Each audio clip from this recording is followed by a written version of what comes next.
the best rivalry in college baseball, and tonight, it's renewed. The scene, Columbia. The stage, Founders Park. Tonight, the Palmetto Series begins, and state bragging rights are on the line. It's Friday night. It's Game 1, and the South Carolina Gamecocks welcome the Clemson Tigers. I'm Dave Weinstein with an all-star battery, the Major Leaguer Grayson Grinder, the Hall of Famer Kip Bucknight, Carolina Clemson. That's all you have to say. Grayson, what does it mean to you? It means a lot to me, Dave. It means a lot to people all over the state of South Carolina. I grew up watching this rivalry from the time I could hold a baseball. Was fortunate enough to compete in the rivalry. There's truly nothing like it in the sport of college baseball. Kip, do you have a favorite memory all time? Yeah, a lot of great memories here at South Carolina, but two special ones against Clemson. My junior and senior year, we were able to beat Clemson up at Doug Kingsmore my junior year, and senior year at Sarge Fry. Winning those games is just meant everything. It's just a special rivalry. Nothing but respect for Clemson. Great program, and it's a big atmosphere tonight. Good luck to the Gamecocks.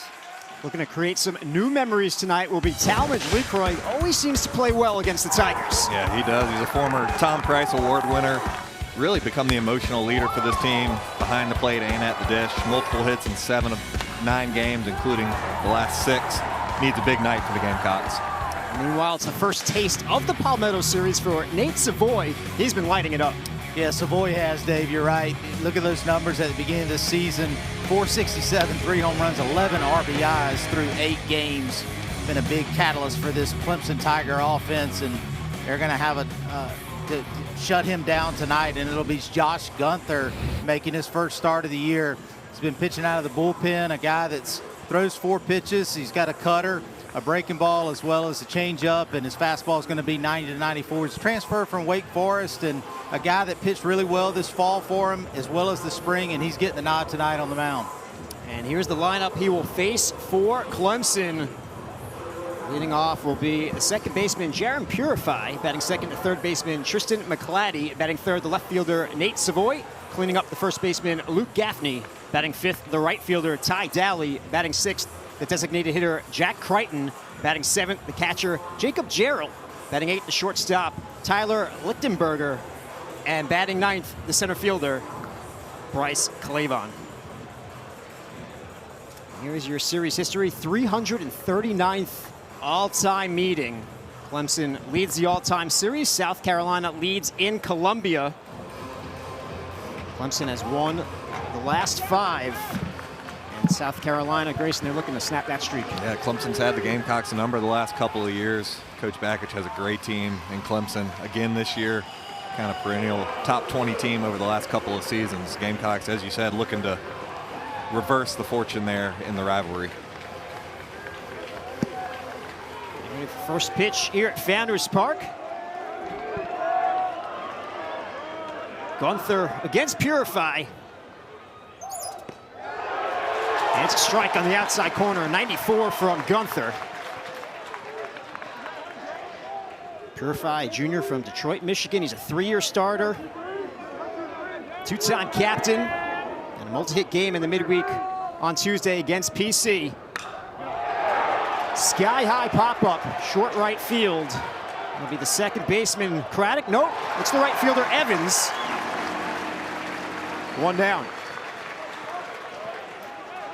Defense tonight for the Gamecocks. Lazama, Bach, and Evans left to right in the outfield. Harmon's at third, Scobie's at short, Craddock's at second, Hollins at first, and LeCroy is behind the plate. So 1 down. Here's the third baseman, Tristan McClatty.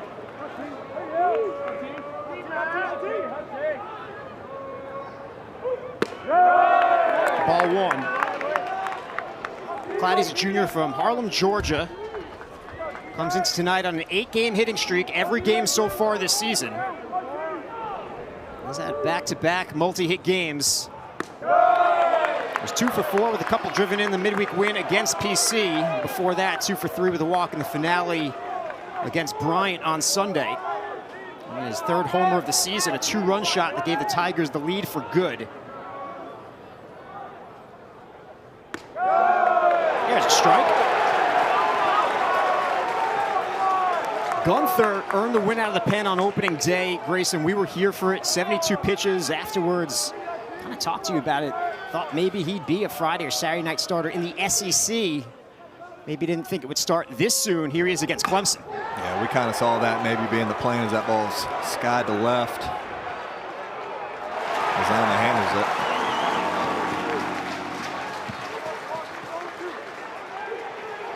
I think they're saying he's safe. Yeah. It's a live play here, boys. I was watching the... Yep.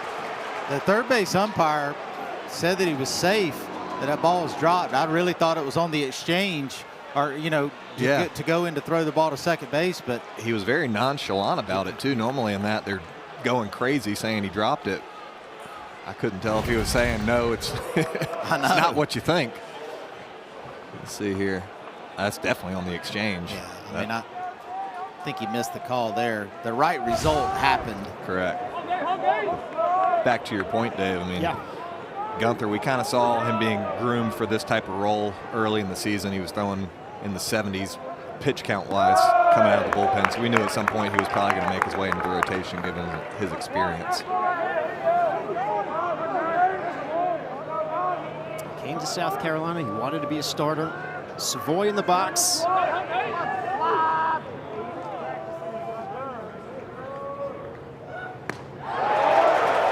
And this is the time you want to face Savoy. 2 outs, nobody on.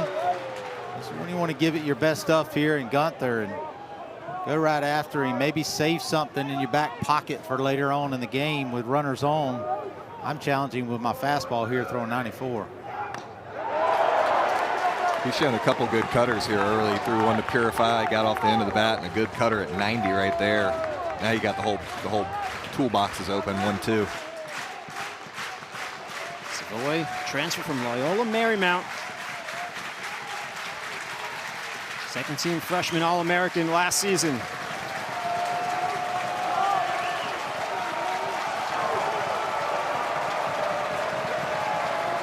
One-two. Caught, strike 3. Gunther's locked in. And it's a 1-2-3, top of the first. We'll head to the bottom of the first from Founders Park, scoreless. Clemson and South Carolina. American Aiden Canuck. The Gamecock hitters have their work cut out for them tonight as Canuck. Look at the numbers from last year, but this year so far in 2 starts, numbers have been incredible. 8 innings pitched, 4 hits, 2 runs, none of them earned, 4 walks and 14 strikeouts. You see the 5 pitches there, the fastball, sinker, cutter, curve, changeup. The preseason All-American, certainly well deserving. Here's the lineup he will face for the Gamecocks. Leading off will be the freshman second baseman Will Craddock. Batting second, the left fielder Ethan Lozama. Batting third, the designated hitter Aaron Jamison. Cleaning up the catcher Talmadge LeCroy. Batting fifth, the shortstop KJ Scobie. Batting sixth, the first baseman Bo Hollins. Batting seventh, the right fielder Patrick Evans. Batting eighth, the third baseman Dawson Harmon. And batting ninth, the center fielder Siler Bach. Nice crowd on hand here at Founders Park for the Palmetto Series. Waited out the rain. It's about an hour, 45-minute rain delay. Yeah, it's going to take a lot more than that to keep fans out of the park for this rivalry. Always a good crowd at all the venues throughout the weekend.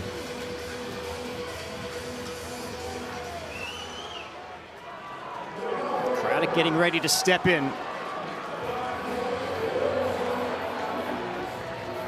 Freshman from Anderson, South Carolina, enters tonight on a 5-game hitting streak. He was 1 for 3 with a walk on Wednesday against Queens. He is the SEC co-freshman of the week. And he takes ball 1. And what a week it was. He was 8 for 15 with 9 runs, a couple of doubles, a triple, 2 leadoff homers. Add in 2 walks and 6 driven in. What a start to the season, Kip, for Craddock. Yeah, Craddock's been very fun to watch. Just a wiry, athletic guy. I feel like he could go out and play any position out there. He's been really fun to watch early on. That's what he's done so far. Made his debut against Gardner Webb in the midweek last week. Got on base 5 times. Called strike 3. First strikeout for Canuck. Yeah, just froze him there with a good fastball. Looked like it might have been a ball or two off the plate, but that'll be something for the Gamecock hitters as well as the pitcher for the Gamecocks as well tonight, and Gunther to watch. See if you can stretch that zone east to west a little bit. Here's Ethan Lozama. Batting second tonight. He's moved Grayson all around the lineup so far this season. Yeah, I think they're trying to get him going a little bit. He squared some balls up better the last couple of games. Started off a little cold, but he had some great numbers coming over from Western Kentucky. He's got a really pretty left-handed swing. He's 2 for 4 with a walk and an RBI on Wednesday. He started that game as the designated hitter. Got his first RBI of the season.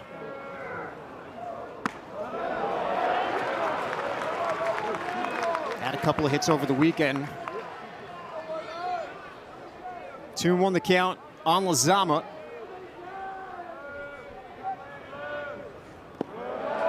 Three and one. That's the pitch right there that's going to be key for Canuck. His changeup is absolutely devastating. If the Gamecocks can lay off the strike-to-ball changeups and get themselves in good counts. But if Canuck's able to get ahead, that's a tough pitch. Yeah, it is. That was dirty.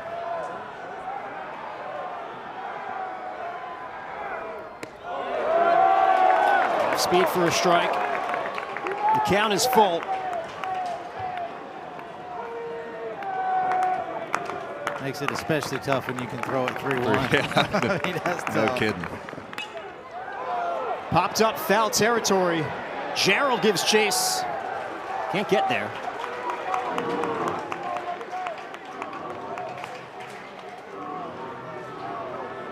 Let's go a long way, Grace. Yeah, they got the shift on over there with McClatty.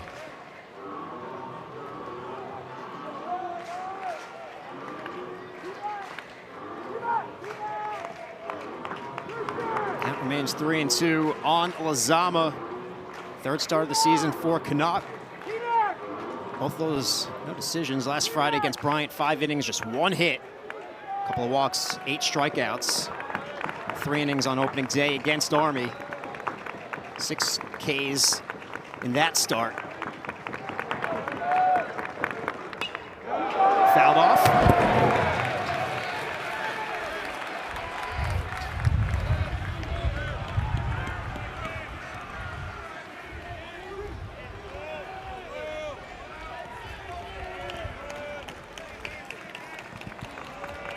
Once again, the 3-2.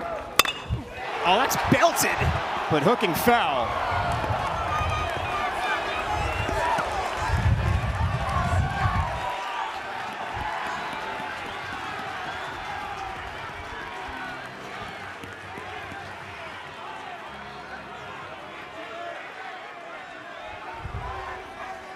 This battle continues. Canuck against Lozama. Once again, the 3-2. Handled at first by Gaffney. 2 down.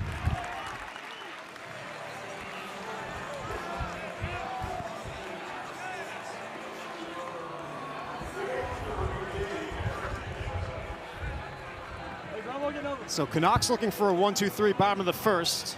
They'll have to get through Aaron Jamison.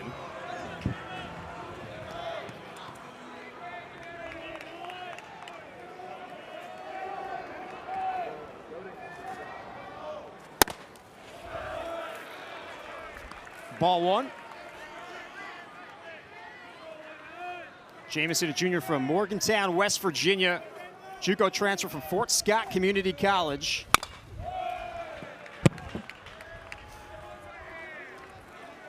One and one the count. 4th start of the season for Jamison. Started in left field on Wednesday. Hit third, went 2 for 4, hit his first home run as a Gamecock. 2-1.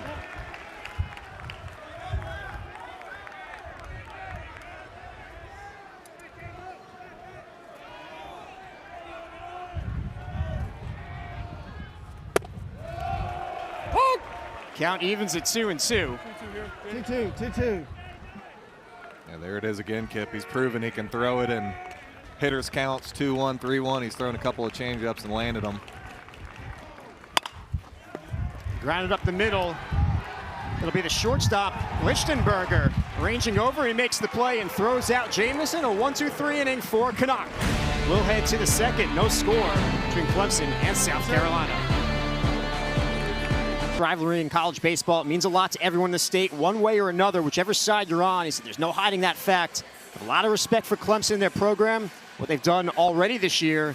It'll clearly be the most challenging opposition that we've had this year, Kit.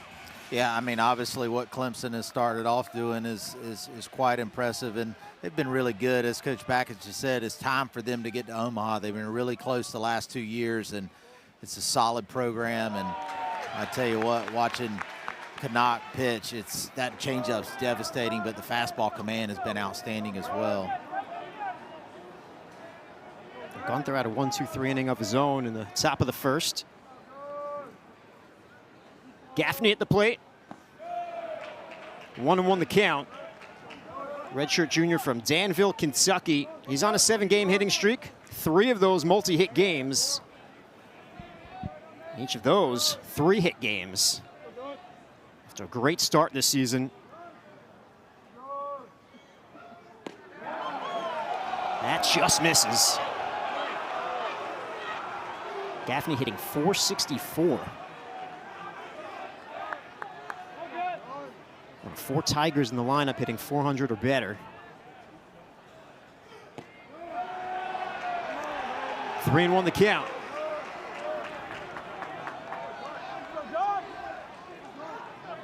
It was 1 for 4 with a double in the midweek win against PC.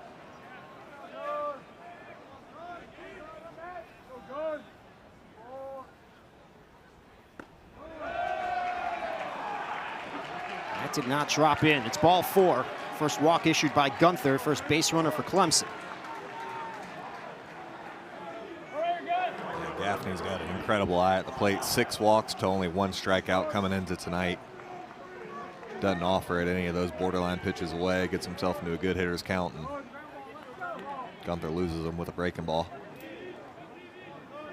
Brings up Ty Daly. He's a transfer from Mercer. Did not play in the midweek win against Presbyterian.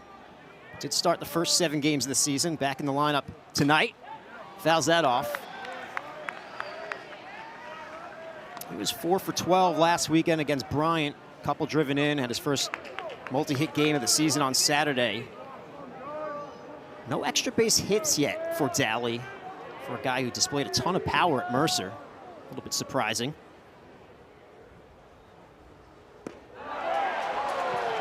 Makes a big cut. It's 0-2.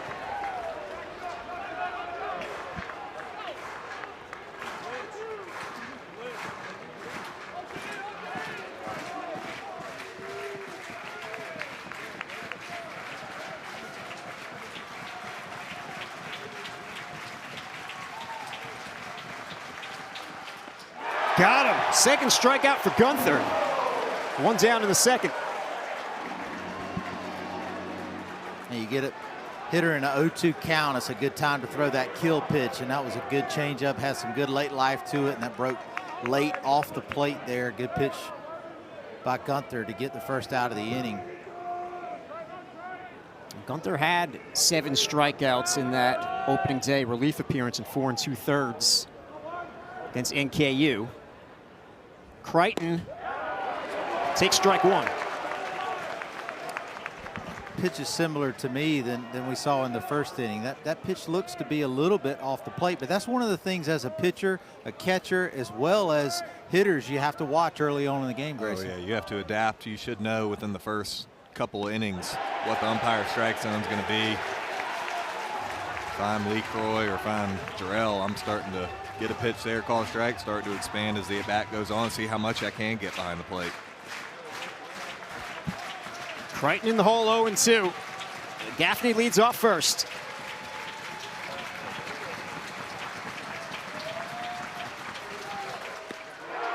Missing off the outside corner. Lee Croy tried to bring it in.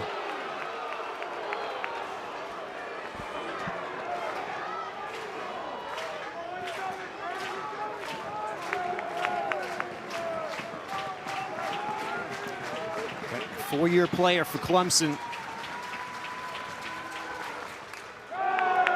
Stays alive. He was 0 for 3 with a walk and a run scored on Tuesday against PC. That snapped a 6-game hitting streak. He's one of the 4 Tigers hitting 400 or better so far this season. He's an even 400 coming into tonight.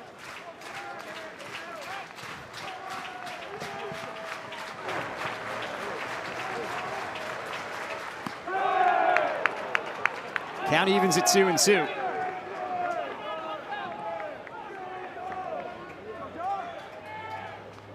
Had a great series last weekend against Bryant. To Crichton, 7 for 12 with a walk, a couple driven in. Grounded to third. Harmon tried to get the force at second. Throw gets away. It's into right field, and the Tigers have first and second with 1 down. It looked like Harmon just couldn't get that ball out of his glove for a good second and a half. Yeah, it was a good changeup there by Gunther, and you could tell that he thought the ball was going to get there a little bit quicker, and he had the in-between hop. Best play would have probably been go to first base time that ball was hit, but it'll go down as an error for the Gamecocks, and Clemson in business now, first and second, 1 out.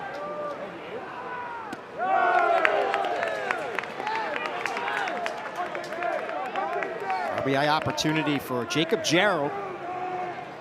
Jarrell's a senior from Florence, South Carolina, 3-time team captain. 0 for on Tuesday against PC. Leads Clemson in home runs and runs batted in. Gets ahead 2-0.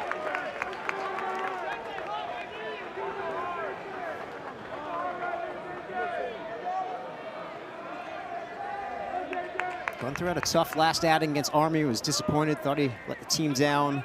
Opportunity to carry the team tonight on a Friday night against Clemson. Delivers a strike.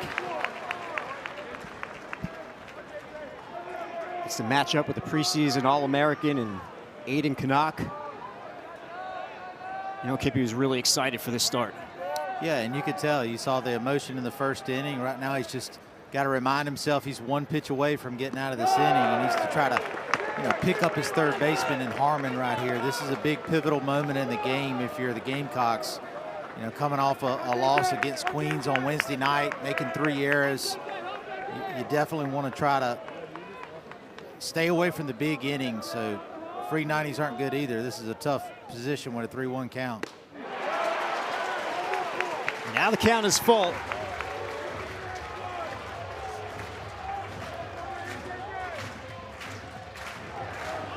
Luke Gaffney leads off second. Jack Crichton leads off first. The 3-2. On a line to left, Lazama is there. And now they'll get Crichton off second. Gaffney off second. And that'll do it for Clemson in the top of the second. A base running blunder. Yeah, that's how you pick up your third baseman right there. The ball's hit on a rope. Lazama comes right to him and just catches the runner off too far off second. Keep it scoreless going to the bottom of the second. 5 and 6 due up for the Gamecocks, starting with Talmadge Lecroy, who was a Tom Price Award winner a few years ago, the MVP of the series against Clemson. That's what he did that season. He's calling pitches this season, Grayson, behind the plate. He said, we put a lot of work into scouting reports, getting ready for the team we're playing. Coach Maneri's put a lot of trust into me, leading the pitching staff and calling pitches. Just feels like it's good for the pace of the game. And he said, I'm also in there battling with the guy. I've had a really fun time doing it so far. It gets my mind off everything. Try to succeed at calling great pitches and putting my pitchers in great spots because I know how hard they work. Yeah, I mean, you said it. It keeps the pace of the game going. Nobody knows what a pitcher's pitches are doing better than a catcher. It starts in the bullpen and it comes into the game, pre-inning pitches. If a guy doesn't have his slider working like normal, sometimes you can't see that from the dugout, and you can see it from behind the plate. Obviously, Talmadge has a lot of trust of the coaching staff to be able to call his own pitches in his 5th year. Kip, as a pitcher, did you feel like you were in a better rhythm when it was the catcher calling it, not a coach? Absolutely. Unfortunately, in professional baseball, we always had the catchers calling Right. the pitches. And, you know, one thing I had to learn, and I always talk to my catchers, and in between innings, you know, we talked prior to the start, obviously, but I would always ask them, you know, at certain times, I would think maybe a pitch I had wasn't that good, and they were like, no, Kip, it actually is good. So they can see a lot better than what even we, the pitchers, can. So it's paramount to have a good dialogue with your catchers as a pitcher throughout the game. He's doing the job behind the plate. He's doing it batter's box as well. 6-game hitting streak, 6 straight multi-hit games for LeCroy. He went. Says Dylan Bradley over at first, so the count is full. It looked like a kind of an excuse me swing right there. It was a breaking ball. Or no, it was a changeup, Yeah, it was that actually. changeup. Yeah. Foul back. If you're calling pitches right there, you're giving Canuck another changeup, right? Same spot, I same know, result, exactly. You know, you see, LeCroy obviously didn't see it very good that time. Pulls that one foul That's into the doing netting. a good job of mixing, too, because normally the rule is if he throws it 3-1, he'll throw it 3-2, and you can't assume that with him. He's shown the ability to mix both the fastball and the changeup in some of these swing counts.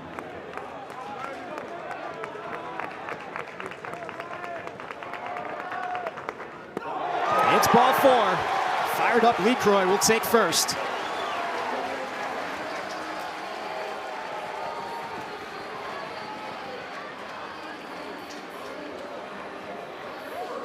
He's come back so focused this season. He's a leader. Everyone looks up to him. Coach said he's in better shape than he's ever been in. Just feels like the leader of this team. You can see it after the walk. He's going to have to stay in good shape. It looks like he's going to be catching the vast majority of the games this season for South Carolina, and he just loves being out there on the field. Oh, he wants to catch all the time. He led the team in the fall, the preseason. He's doing great things now. Coach Maneri said our team is at its best when he's in there and batting cleanup. Absolutely. At the plate, KJ Scobie. You know, LeCroy, it's a perfect example of how important a player can be, and it's not just about what they're physically doing on the field. He's an emotional leader. He's a team leader.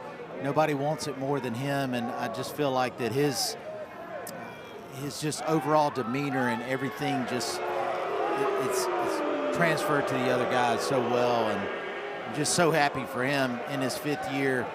He's a true Gamecock, and he's certainly an easy guy to pull for. Confidence certainly at an all-time high. 1-1 the count on Scobie. 1-2.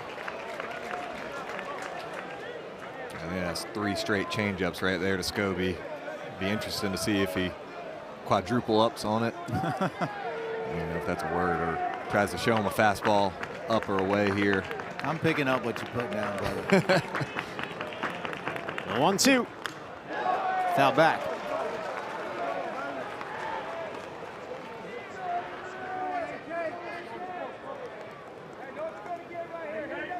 Scobie had a multi-hit game on Wednesday against Queens, his 5th of the season. He was 2 for 5 with a couple of runs scored. LeCroy leads off first. Another strikeout for Canuck, his 2nd. And that's a perfect example why it's so tough to face Canuck. You're maybe looking change up, fastball there, and then he drops a hammer on you. That's a 12-6 breaker. That's a great pitch there, Grayson. Yeah, I mean, you got change-ups, everything moving in on your hands, and then he just snaps one off at 82. Bottom falls out of it. And he hadn't really shown that all game. No, he hasn't. He kept that one in his back pocket. That was a big pitch, and it looked just like a fastball coming out of his hand. There's another changeup there. It's just, but I still go back to the fastball command for Canuck. For me, that's what makes him very, very effective. He's got obviously good secondary stuff, and he can throw it behind in the count for strikes, which obviously makes it tough. But the fastball command for him is the big deal. Yeah, he sets everything up off that fastball. I don't think he's thrown one right down the middle yet. Everything's on the corner. why he's a preseason All-American. Now he has Hollins in the hole 0-2.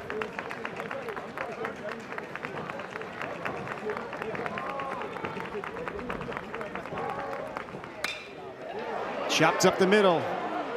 Stepping on second, over to first. It's a double play. Lichtenberger shining on defense for Clemson. And that'll do it for the Gamecocks in the bottom of the second. We'll head to the top of the third, scoreless from Founders Park.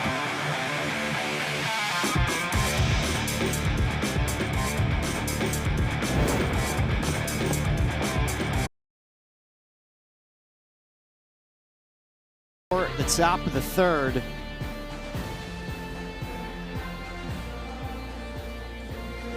Bakich is the head coach for Clemson. 133 wins in his first 3 seasons, 7th most in the nation during that time. Only 2 programs with 44-plus wins each of the last 3 years. And regional hosts each of the last 3 years as well. Excited for this weekend. He said it's the greatest rivalry college baseball has to offer. There's no better rivalry than Clemson and Carolina. We have the utmost respect for this rivalry, the way it's prepared for. Put a target on it all year long.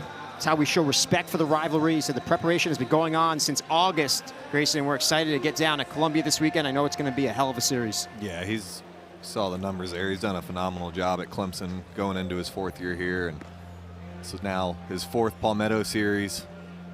He's done a great job with the Clemson squad in that series, but we talked about it in the opener. There really is nothing like it. He was at Michigan before. Obviously, Michigan-Ohio State's a big rivalry, but college baseball is not as big up in the Midwest as football. Down here in the state of South Carolina, college baseball is huge between these 2 programs. And remember, he was an assistant. Said the bar was set in 2002 when he was an assistant because Clemson was ranked #1. South Carolina was an Omaha team that year, played for the national championship. So you had to have a top matchup there. At least that's what it ended up being, because Clemson finished a semifinalist, and Carolina finished the runner-up. You add the environment of Sarge Fry Field, Tiger Field, and at both places, he said it just felt like everyone was on top of each other. It was so loud, pure octane intensity, set the bar really high. And then coming back a few years ago, he said Friday and Saturday were really intense. The Sunday game, so we got our butts kicked, but South Carolina's fans were really into it, a great atmosphere. And the games are just at their best when they're nip and tuck, super close, fans heckling each other. This is driven to deep center field. But Bach is there, and he makes the play. 1 down. And weather, of course, won't deter these 2 fan bases from coming out, making it the environment that it is. Everyone was patient through the rain delay.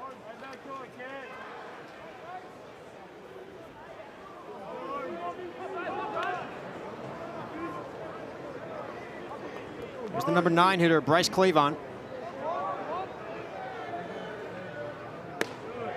Takes a strike. I've liked what I've seen from Gunther so far.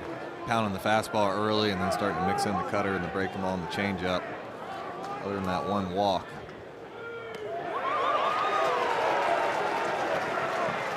Gets ahead 0-2.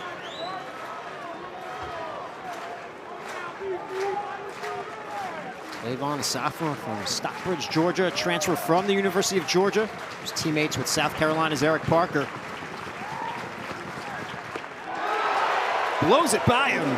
3rd strikeout for Gunther.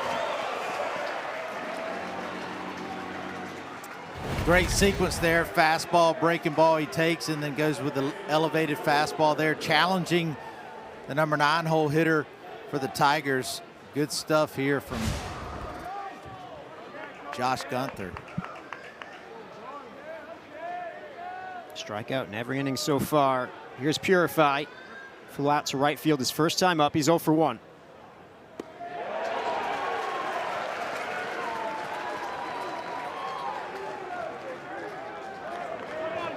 .355 hitter, no homers, and 3 driven in. Last season he hit .298, 6 homers, 35 runs batted in. Ground ball to third. Harmon. Throw is low, but it's handled at first by Hollins. And it's a 1-2-3 third for Gunther and the Gamecocks. They're coming up in the bottom of the third from Founders Park. We asked Kip his favorite memory from the Palmetto Series, the Open. Grayson, what's yours? It'd have to be my junior year. #1 sweeping Clemson, but Friday night at Founders Park, I think it had to be completely sold out here. We were down 6-1 middle innings, and I hit a grand slam to get us back in the game. We ended up coming back and winning 9-6, and then went on to sweep the series, and it was awesome. Let's take a look at that grand slam. Man, you think that video quality was from the 1990s right there? But at least you had video when you played. Touche. Oh, I love it. Oh, I remember that like it was yesterday. I was a big fan of yours, Grayson. I loved watching you and your career here and following you throughout your professional career. That was an awesome moment. Yeah, it was a fun one. I appreciate it. Bottom of the third, bottom of the order. South Carolina, 7, 8, and 9. Evans, Harmon, and Bach. Patrick Evans is a junior from Leesville, South Carolina. JUCO transfer from Florence Darlington Tech. On a line to left center field. It drops in for Evans. First hit of the night for the Gamecocks. Talked about it all season. I just love watching this kid play. He's not the biggest guy in the world. He's extremely explosive, and just love the way he plays the game. I do too.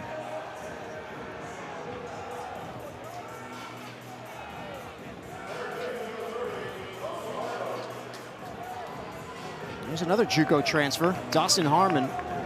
He came over from the College of Central Florida. 0 for 2 in the midweek on Wednesday. He's lifted for a pinch runner. There's a strike.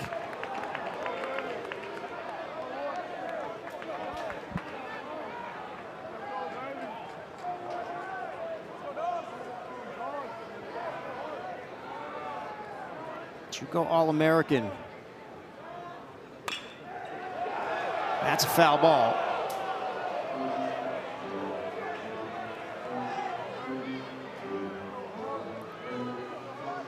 They made it a point of getting power bats, Grayson, and power arms in the portal this season.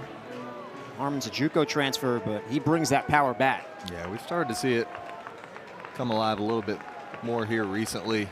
Harmon, one of those guys we talk about, he's got big raw power. For him, it's just going to be about tapping into it more consistently in the game.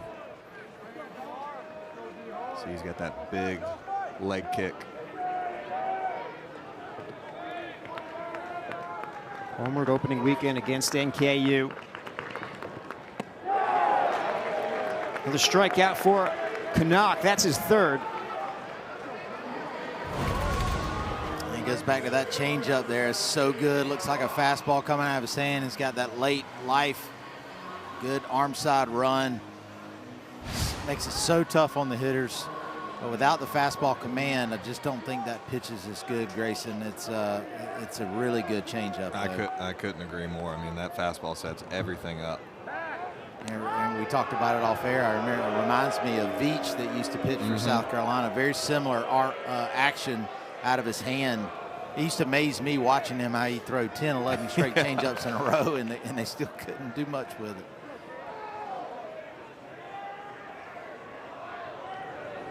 That's a rare changeup because the speed difference between fastball and changeups usually 10 to 12.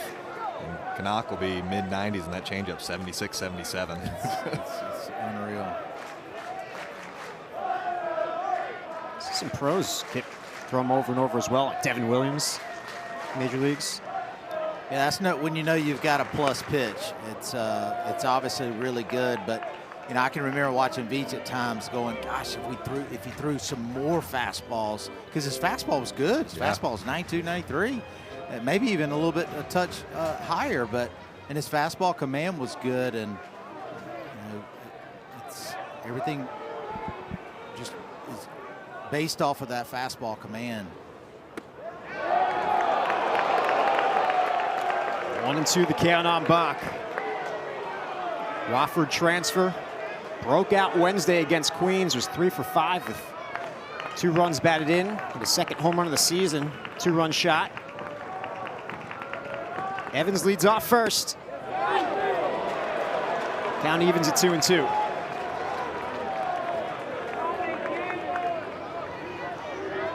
Got off to a fast start this season, had a tough weekend. So Troops weekend, he was 0 for 12. Snapped that streak on Wednesday. Runner goes. Pitch is fouled back. Perfect timing there. I was actually just about to ask you, Griner, when you see an umpire like this and you have a zone maybe that's a little bit bigger, maybe a pitcher's type night, is this a good time to run here in a 2-2 count? And Coach Maneri put the steal on in that situation. Yeah, especially with the lefty up, and you know Canuck likes to go to that changeup. Sometimes you have to take a coin flip guess, hope he throws the changeup.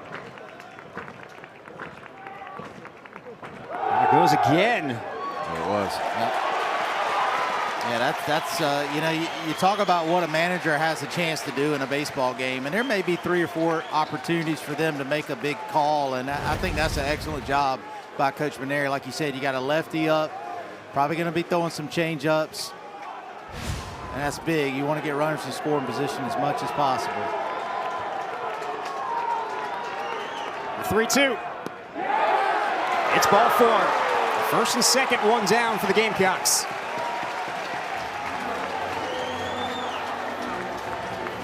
Lineup turns over. Will Craddock due up?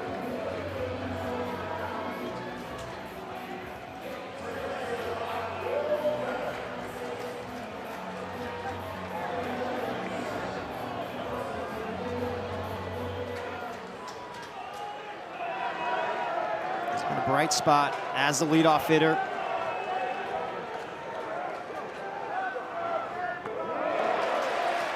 Takes ball 1. Craddock hitting .474. Couple of homers, 6 driven in. We're gonna have a meeting on the mound for Clemson. Yeah, I think that's a perfect time for a mound visit. I was just thinking, yeah, it's a good time for the catcher to go out, but you know, we're gonna bring the pitching coach out to talk to him and settle him down, just tell him that he's still 1 pitch away from getting out of this inning, and just to kind of get a reset. Yeah, and I'm sure they know Canuck's demeanor. Some guys you got to pump up. Some guys, he seems like a very calm, cool, collected guy. Probably just talking strategy out there and how they want to attack the leadoff hitter. What'd you think about when they put Craddock at the top of the order? Because Coach Maneri said, I know it probably surprised a lot of people. Maybe the largest leadoff hitter around. But he's so unique, so gifted. Besides leading off the game, you know, when the lineup turns over, there he is at the beginning of the order again. So he gets more at-bats that way, more situations to rise to the occasion. He has one here with first and second and 1 down. Kip and I were talking about it off air. I mean, he's incredibly athletic for how big he is. I mean, he's 6'4", 225 pounds. Was a shortstop in high school. Looks like he could still play shortstop. Not your typical size of a leadoff hitter, but good eye and some good power at the plate.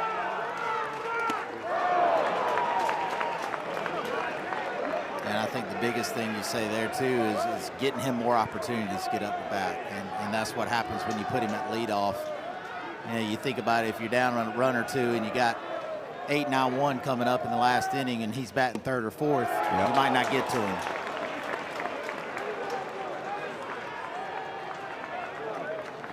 Yeah, leadoff homers against Navy and Air Force. Both of those games were multi-hit games.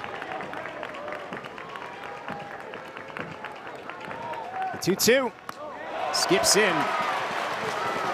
Now the count is full. I'd expect the Carolina crowd to get loud right here. First and second, 1 out, full count. Good speed too. Do you send Evans and Bach? I think I'd probably hold tight here.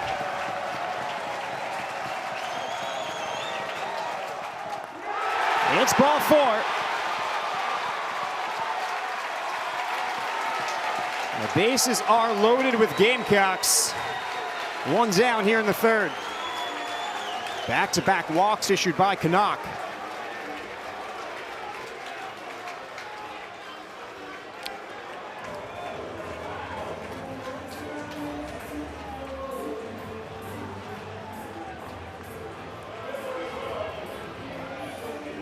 Catcher coming out right there, talking to his infielders, making sure his pitcher knows ground ball back to him. It's me and you.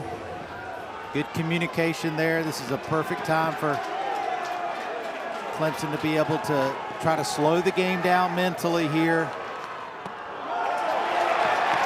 That's what happens in big moments now. The game can get you if you allow it. South Carolina with a golden opportunity.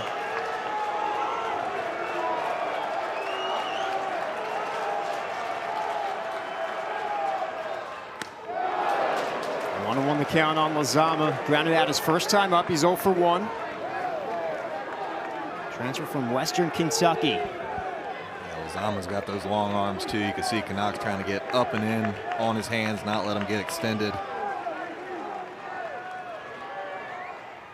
Right there. Yep, good read there, Grayson. I totally agree. I'd stay there, and if this would really be a good time for a strikeout, I'd go back to that breaking ball, down back foot breaking ball right here, because I feel like the changeup, if he sees it, running back to the barrel. Yeah, it runs back to the barrel.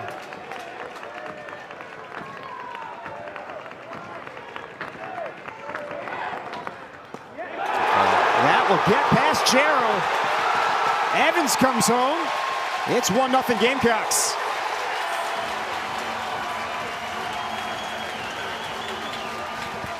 You said it, Kip. Things speeding up a little bit for Clemson here this inning. Couple balls have gotten past Gerald. Big one there as it allows the first run of this game to score. Yeah, and I think that's one he probably wishes he had to do again. I think that was a very catchable ball. But you're right. I mean, it's South Carolina continues to be in a good position here and need to put up a crooked number. That was a good pitch right there. It was a good battle from Lozama. That's exactly what you're looking for that back foot strikeout pitch. Lozama, last season's Conference USA Tournament MVP. Led the Hilltoppers to the Oxford Regional. He's a 3 seed at 336, 15 homers. At 60 runs batted in.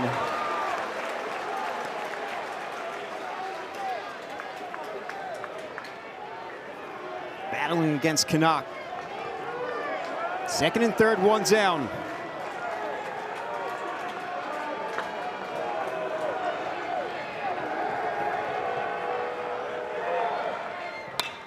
Up the middle, Lozama delivers. Box scores. Here comes Craddock, will stop at third. Now Lozama into second. The throw gets away, and Craddock comes home. It's 3-0 South Carolina.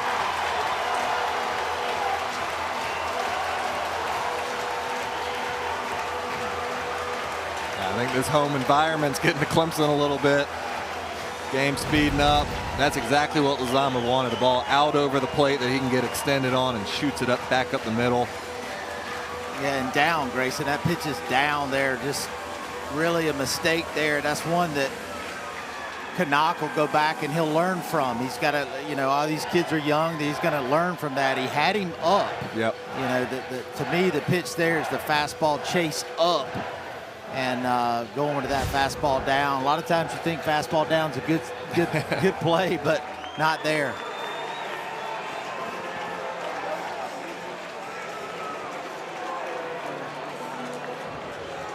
Coach Hendry held Craddock there, still one out, was going to have runners on the corners.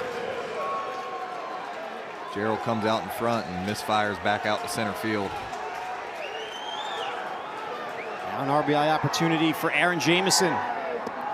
But Grayson, you said he held him. So the good news there is he's still running full speed. He makes the turn. Oh, yeah. So it forces the throw. Yep. But if he's just jogging into third there, not going full speed, but that's the kicker there. The runner's still going full speed, and he has to hold him up and force the throw, and now it's a bad throw, and it's an error, and they end up scoring a run. So many times, you talk to young kids, and that's why the base coaches are there to stop you, not to get you to go. Yep. Jamison down on strikes. 2 down in the third. It'll be a 2-out RBI opportunity for Talmadge LeCroy.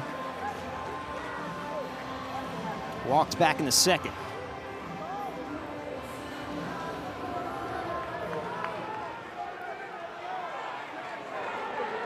.182 career games for LeCroy.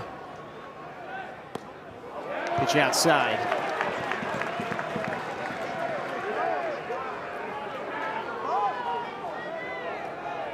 In line to be the 17th Gamecock to play 200 games, the first since Adam Matthews.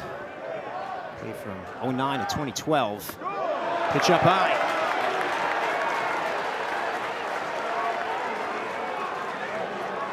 LeCroy was 2 for 4 with a couple driven in the Friday night game against Clemson last year.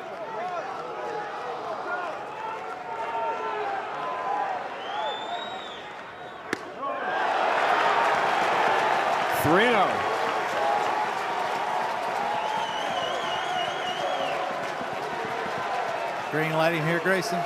I honestly think I would. No, I would. Absolutely. What do you have to lose, right? I know Canuck's been struggling to find the zone this inning, but you got your 5th-year senior up there, runner in scoring position, 2 outs, give it to him. And that's coming from a guy who never swung 3-0. I know. I'd love to see him have the green light right there. This is not necessarily a chance to knock him out, but this is a big time at bat here where you could really do some damage.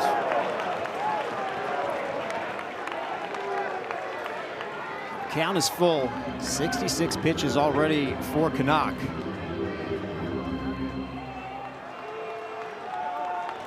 Zama leads off second.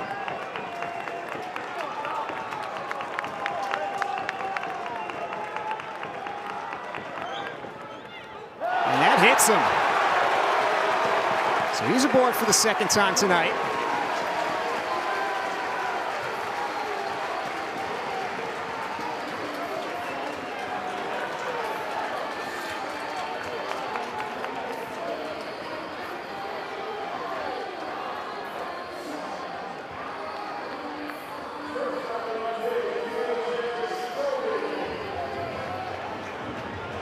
Brings up KJ Scobie.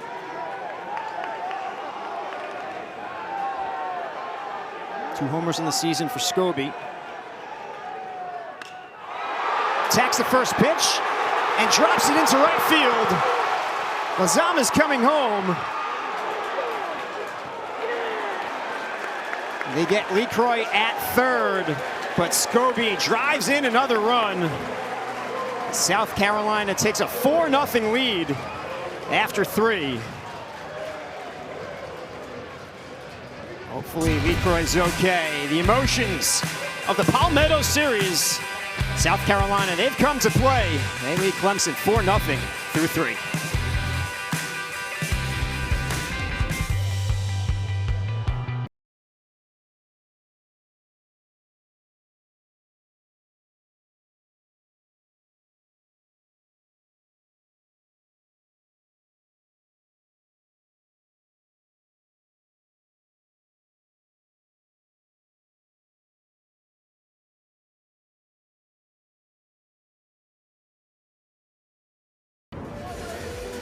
A 4 spot in the bottom of the third as the Gamecocks up 4-0 as we get ready for the top of the 4th. 2, 3, and 4 due up for Clemson against Josh Gunther, who's thrown 36 pitches so far. High fly ball, right center field. And it'll be the center fielder Bach. You already know what I'm about to say, Kip. How important is a shutdown inning right here it after is, that? It's so important. And right here, again, you're facing Savoy with 1 out, nobody on. First time 2 outs, nobody on. Yep. This is, if I throw 94 miles an hour, it is, here it is, hit it. I'm going right after him. It's a 4-0 lead. I want to keep something in my back pocket for him down the road. See if I can get a 5 or 6 pitch inning. You want to pitch into the 6th, 7th, 8th inning as a starter. You've got to be able to take advantage of situations like that. And I tell you, going back to that cutter, we talked about it. I think he ended the inning last inning with it. That's a good pitch too. It's just like a fastball. That's been his key today, is having the ability to control that cutter, go corner to off the corner, get it off the barrel. He's done it a couple times here tonight.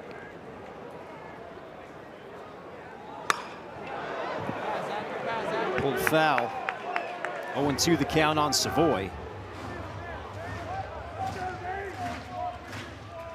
Yeah, you got a chance to throw a kill pitch here, 0-2. I'd go right back to that cutter and just expand it just a little bit more out. See if you can get him to chase it.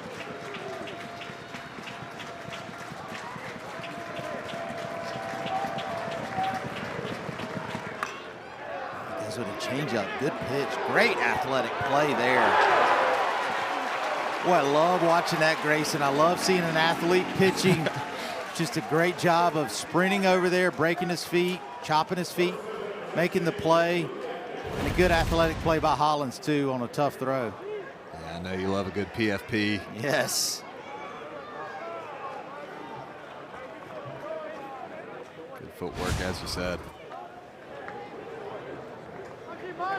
Talk about a shutdown inning, looking for a 1-2-3 fourth. About to get through the cleanup hitter, Luke Gaffney. Gaffney walked in the second.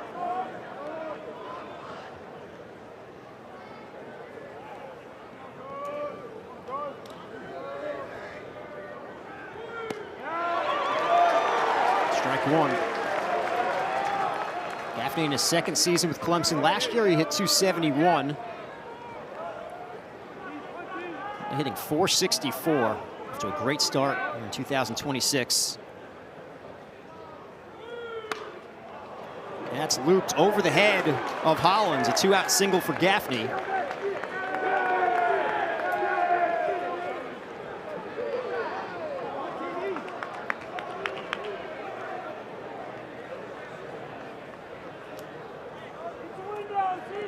That's the first hit of the game for Clemson. Comes with 2 outs here in the fourth. Ty Daly due up. That's a guy you got to be really careful with. I know he doesn't have a home run yet this year, but talk about a guy that has prodigious power. 19 homers last season with the Mercer Bears. That was after hitting 21 as a sophomore and 18 as a freshman. He was a collegiate baseball freshman All-American. If you do the math, it's 58 homers in 3 seasons with Mercer. 188 runs batted in over those 3 years.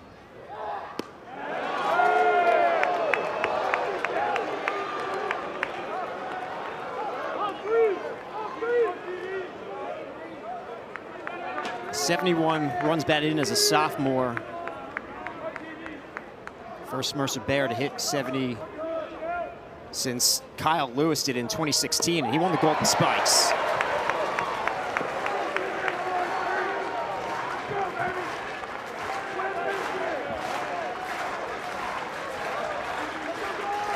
One and two, the count on Ty Daly.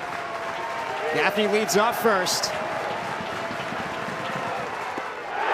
strikeouts for Gunther. He gets Daly.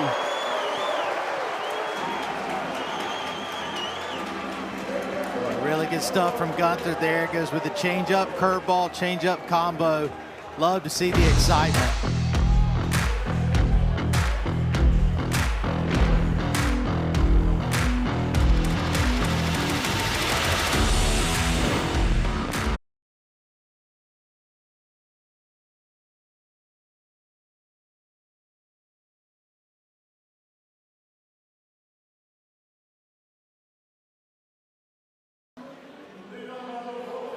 Canuck having some trouble tonight. As good as he's been in his career, he hasn't been as good against the Gamecocks. Even last year, 4 2/3, gave up 3 runs on 4 hits.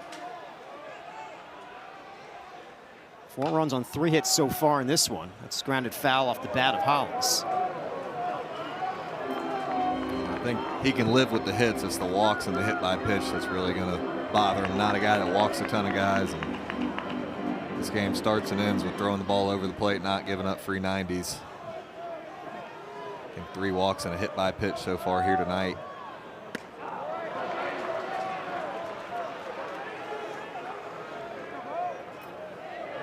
Hollins grounded to a double play his first time up. He's 0 for 1.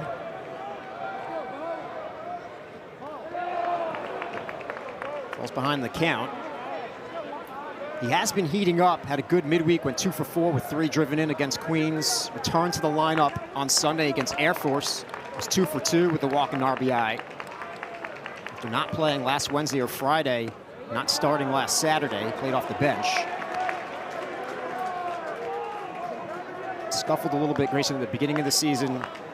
Had a short rest and been looking good since he's come back. Yeah, we're starting to see the guy we saw a lot last year on both sides of the plate. He did have that freak injury, could have contributed a little bit to the slow start. But he proved he can hit SEC quality pitching, hitting over 300 in league play last year. He rocks that to right, but it took him foul.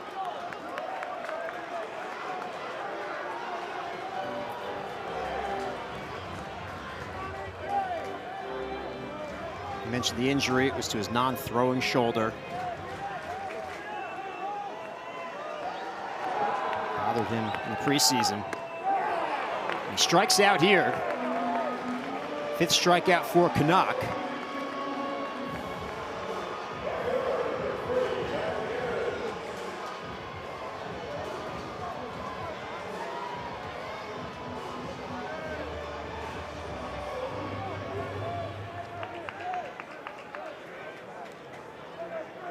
Here's Patrick Evans. He got it going for the Gamecocks in the 3rd.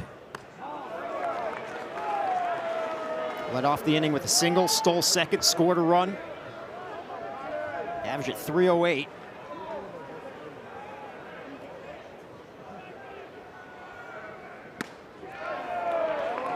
One and one the count.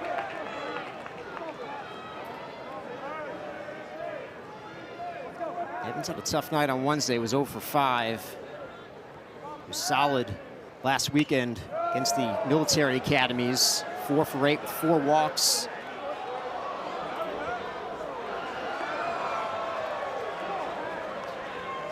He's been a doubles machine, 5 doubles in his last 5 games.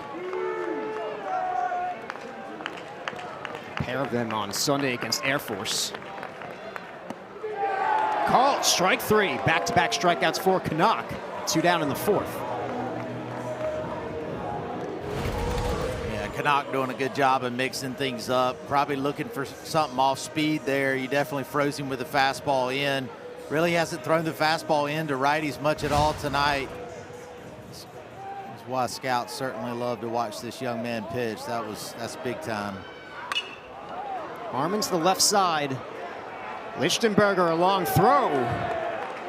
Gets Harmon. That's a 1-2-3 4th for Canuck.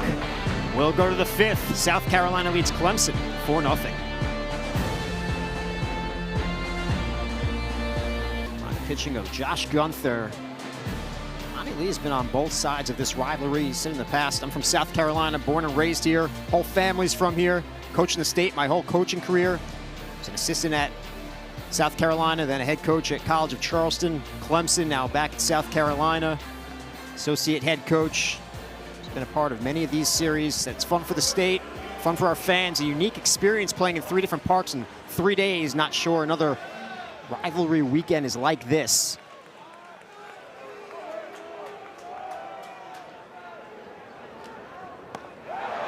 It's intense, it's a lot of fun, and Carolina has the lead so far 4-0. That's when you can really start getting guys with the cutter right now. They're wanting to be aggressive, down 4-0. This is a great opportunity for Gunther to get some soft contact or even some swing and misses with that cutter. His breaking ball's been good too. He's throwing 3 pitches for strikes. I feel like his pitch mix, has been just perfect. I mean, throwing different pitches and different counts. You said he went cutter, breaking ball. As a hitter, I'm in a hole. I don't know what's coming. I know, and he's shown a good changeup as well. I mean, I say 3 pitches, really been 4. Creighton lays off that one. Creighton reached on a fielder's choice his first time up. And 385, no homers and 5 driven in.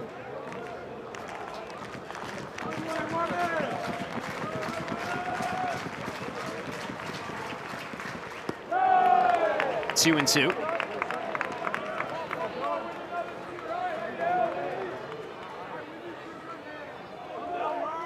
Coach Mary said the decision to put Gunther Friday night had a couple of factors throughout the fall and the preseason. Really felt he was one of their top 2 or 3 pitchers.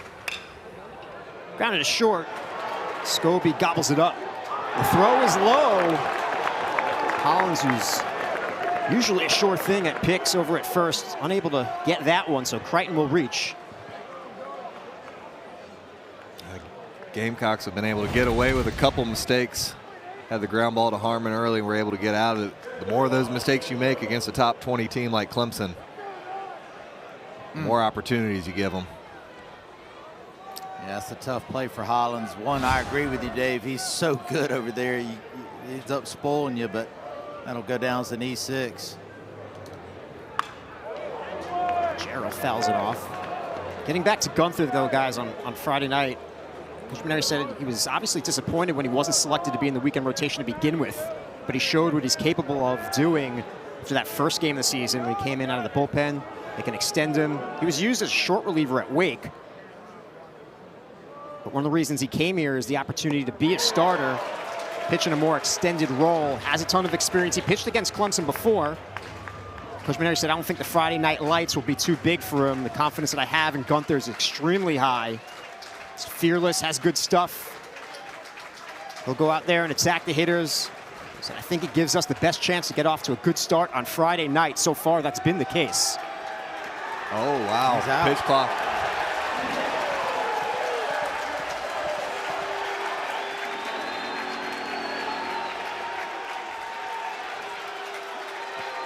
Here comes Coach Bakich to have a chat with Danny Cricks. This is such a tough spot as a catcher, too, because you spend the whole game developing a rapport with that home plate umpire, and then he rings you up on a pitch clock. You got to put the gear back on and go hang out with this guy for 4 more innings.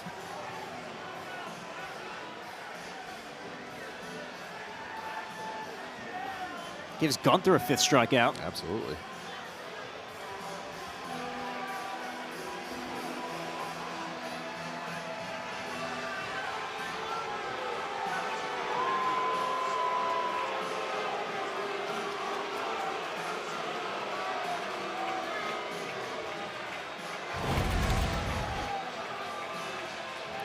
See Gerald's head's down. I guess the threshold's 8 seconds. You got to have your head up by 8 seconds. That's a guess. I don't know.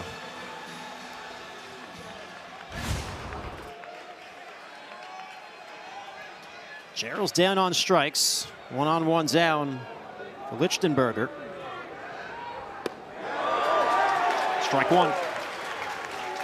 He's 0 for 1, flew out to center field his first time up. Transfer from App State. 0 for 3 with a walk in the midweek against PC. Scored a run. 0-2.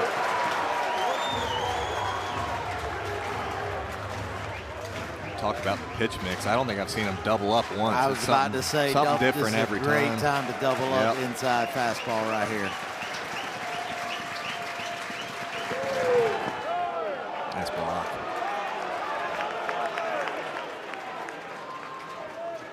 That's big right there. Keeps the double play in order. Keeps your runner out of scoring position. Gets a change up here. He's already down on a knee. Just slides over to his right.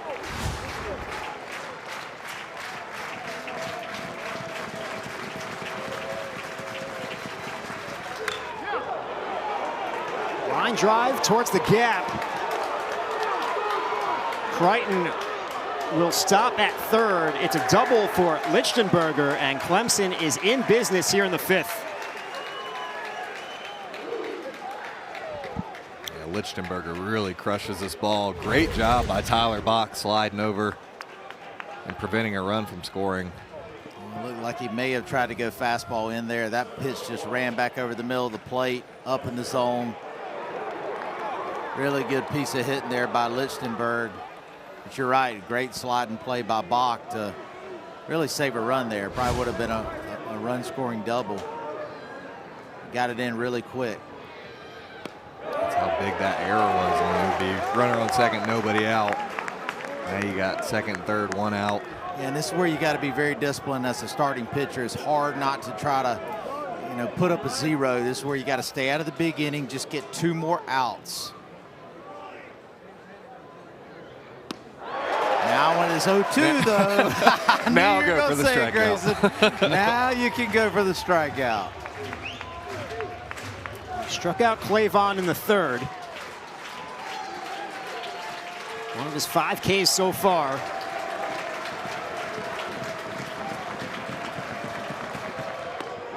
Six strikeouts for Josh Gunther. 2 down in the 5th.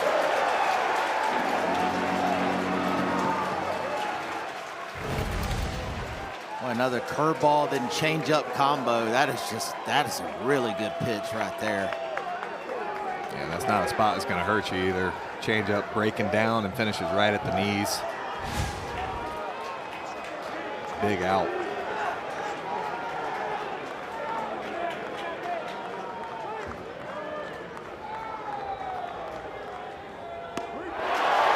Wow, what a mix. What a mix. First pitch cutter. And I'm with you. I don't know what's coming right here. You may go I'm going to guess curveball. Yeah, that's been a sequence he's done quite a bit, is cutter curveball to the righties.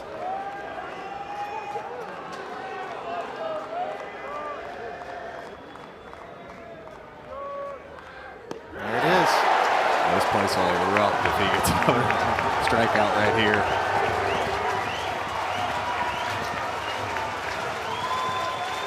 Oh, and 2 the count on Purify. 2nd and 3rd, 2 down.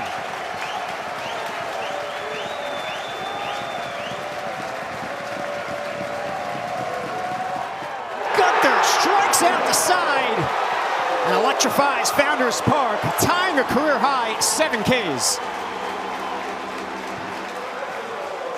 Oh, just great stuff there. Good sequence by Gunther. 7 strikeouts. He is rolling. Gamecocks up 4-0. We're going to the bottom of the 5th. The bottom of the 5th, halfway through. Top 10 transfer class this season for South Carolina. We talked about it before. Made it a point of getting power arms and power bats. Coach Rooney told me before the season, Kip, they just didn't have it last year. You can't win at a high level in the SEC if you don't have it. It's just the reality. The arms you face in the SEC are too good, and in non-conference against a team like Clemson. Teams are playing a get walked, then hit an extra base hit. There were times like last year against Tennessee, we were out hitting them. We were down by 5 runs. It is what it is, and we needed to get that, and hopefully that's what we got. Some of those power arms and power bats on display. Gunther, of course, doing a tremendous job on the mound, and here's one of those transfer bats in Bach. Yeah, it was definitely important for South Carolina to get some big-time transfers, and unfortunately with the lineup they had last year, it was a tough hill to climb, and that ball's driven right at the right fielder though for the first out of the inning. And I look up, and Canuck he had an opportunity to get him out of the game in the 3rd, Grayson, and now here he is pitching into the 5th. And I look back at that 3rd out made at 3rd base when the base running, and for me it's just an opportunity for Canuck to extend his game tonight, save the bullpen. It's a long series, and most importantly, for him being able to pitch at the next level, scouts are watching him and seeing that he can come back after some serious adversity. He's been very impressive. He's gotten 4 straight outs after a long, tough 3rd inning. Yeah, I completely agree. I love the aggression on the base paths. The Cardinal rules always don't make the final out at 3rd. I love the aggression from Lee Croy, but to your point, they could have maybe got 2 more hits that inning. He was already probably up to 25, 30 pitches that inning. One more hit, he's out of the game. Yeah, I mean, that's a huge, point in that game is they had an opportunity to knock him out that inning, and now here he is, facing, some more batters, obviously, and getting 4 more outs after the 3rd inning and pitching into the 5th. Strikes out Craddock. To your point, how he's responded after that inning. I mean, 5 straight outs, 3 strikeouts. Scouts want to see how you respond to adversity. Another devastating change up there to Craddock. Yeah, really good pitch, and it also keeps your team in the game. He's doing a good job. His numbers aren't going to look great at the end of the outing, but he's keeping his team in the game. They're still within striking distance for sure. I've talked to a lot of pitchers that say they're more proud of themselves, enjoy their outings more when they don't have their best stuff, but they grind through 5 or 6 innings and keep their team in the game. Then that day you've got everything working and you That's punch right. out Yeah, everyone. You're exactly right, Grayson. I mean, when everything's easy, or it's easy when everything's easy, if that makes sense. Yep. But it really is. It's more rewarding when you give up that 3-run bomb in the first and you can pitch into the 6th or 7th Yep. and win 5-4. Yeah, Canuck is definitely showing some maturity and leadership, and certainly pitching, having a solid outing now here, pitching into the 5th for the Clemson Tigers. And it helps control the momentum. South Carolina had all the momentum. Obviously, that was a big momentum shift that could have went Clemson's way last inning, but big strikeout there again. 6 straight outs from Canuck as he is back to doing what he was doing early on. Good stuff from this young man.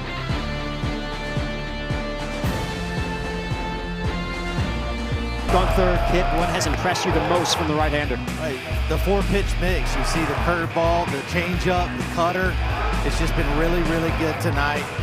He's obviously very emotional, but the biggest thing is strike one. He's getting ahead of the hitters, and he also is picking up his defense. They've made a couple errors behind him, and it hadn't hurt them yet. Look at the 7 strikeouts, ties for a career high. Had that in the opening outing for him in relief for the Gamecocks. And he's doing this against a lineup that came in tonight hitting .332 with a .428 on base percentage. Well, it goes back to, you talked about Coach Maneri and what he sees in Gunther, and that word fearless for me is really big because he's not scared of this moment. You can see it. He wants to be here. He's probably a little ticked off that he hadn't been in the rotation, and he's certainly earning the opportunity and showing that he deserves to be here. And I don't think we'll be seeing him on any other night other than Friday night after this outing.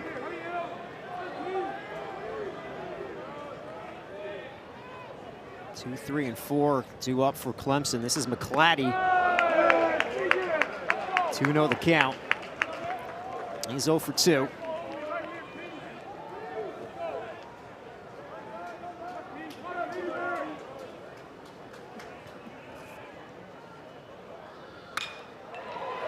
Pass to diving Craddock. Leadoff single here in the 6th for McClatty.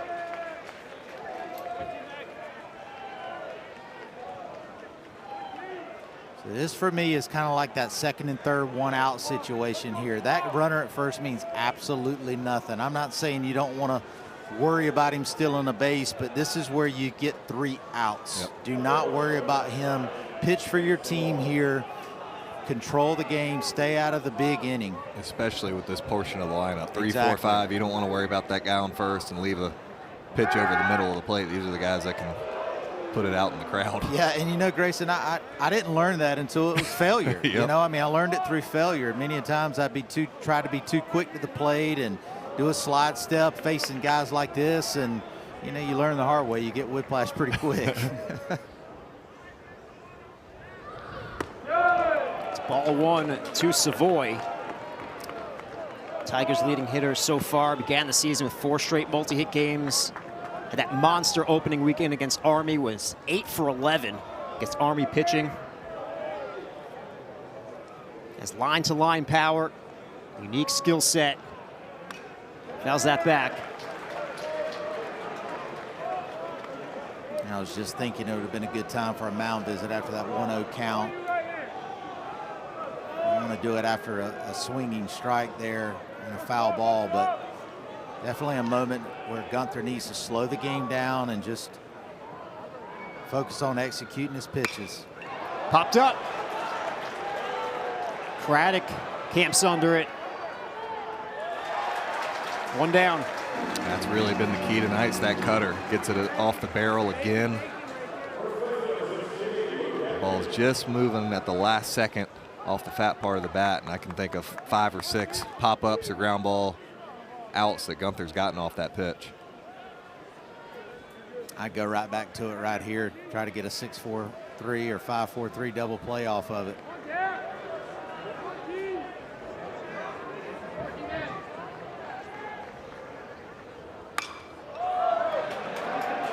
Fly ball, short left field coming in is Lozama. He retires Gaffney.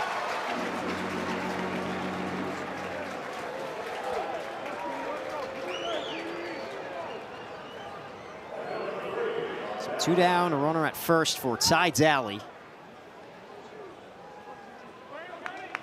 D1 active home run leaders. There he is on top of the list. All that production done at Mercer with the Bears.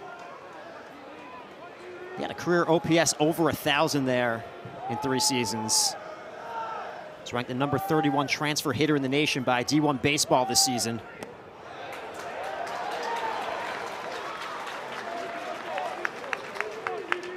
Well, his takes on that changeup, he's just not seeing it.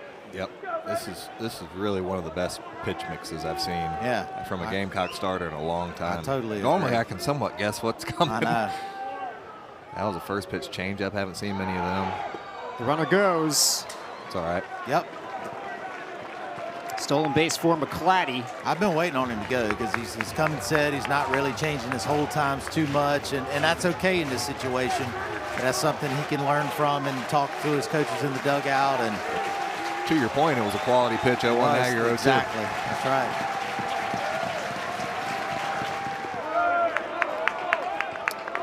To the can on Daly. Daly has struck out twice already against Gunther, 1 in the second, 1 in the fourth.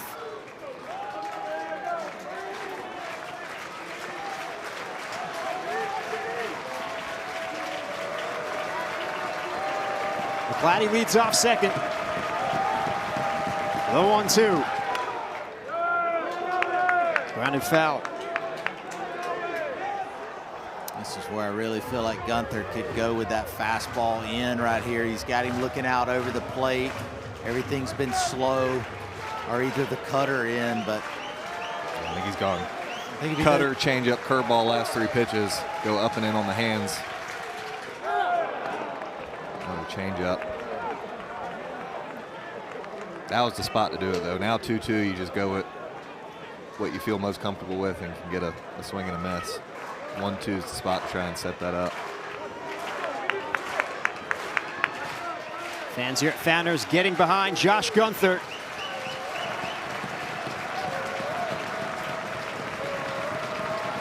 The 2-2. Count is full.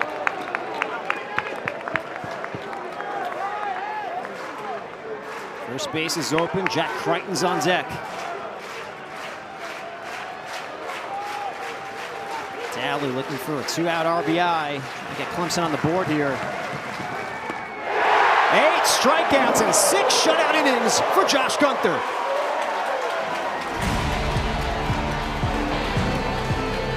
A heck of a first start for the Gamecocks. We'll go to the bottom of the 6th. It's 4-0 Carolina. Runs were scored in the 3rd. A wild pitch brought home Patrick Evans. RBI singles from Ethan Lozama. One scored back, and another one from KJ Scobie. He brought in Lozama. It was a 4-run half inning for South Carolina. The final out was made over at 3rd. That's where we stand. Still 4-0 as we get ready for the bottom of the 6th, and a new pitcher in for Clemson. Knock lasted 5 innings, gave up 4 runs on 3 hits, 3 walks, 8 strikeouts through 92 pitches. Grayson, he'll turn it over to the left-hander. Yeah, Justin Legurnick, I remember the 3 of us had him last year pitching at Founders Park. He was funky, kind of reminded me of Madison Bumgardner. Big, tall lefty coming from a wide angle. He's going to be tough here on the lefty, Aaron Jamison.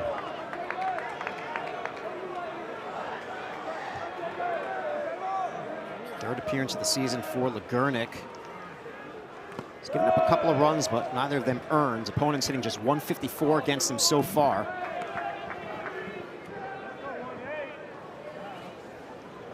Left-on-left matchup with Aaron Jamison, who's 0 for 2.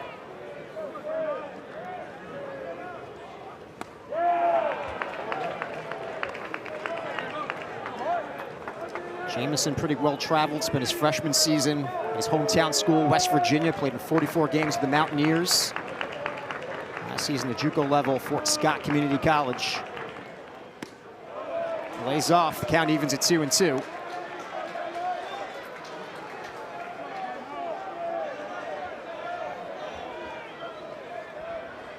12 homers last season at the junior college level.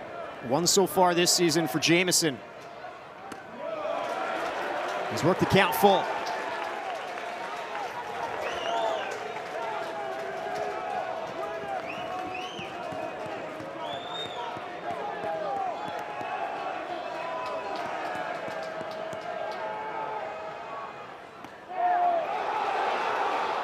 And the ball gets away. Jamison makes it to first safely.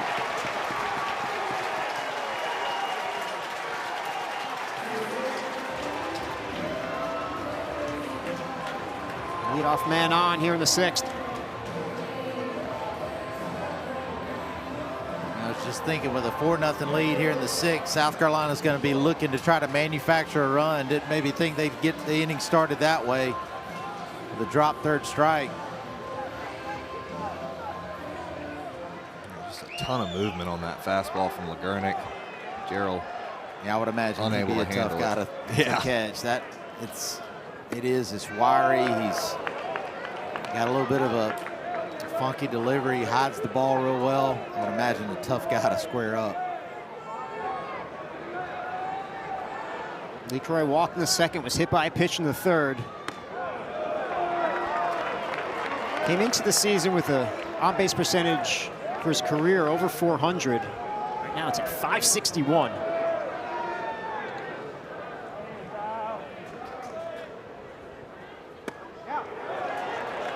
2-1 the count. Thought I heard that hit him. I know. Didn't you? I thought so too. I heard two noises. Yeah.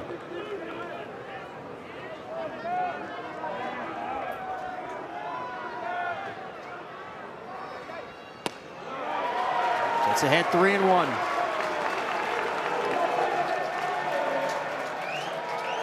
Two homers this season for LeCroy. Wofford and Army, the victims. Jamison leads off first. It's ball 4.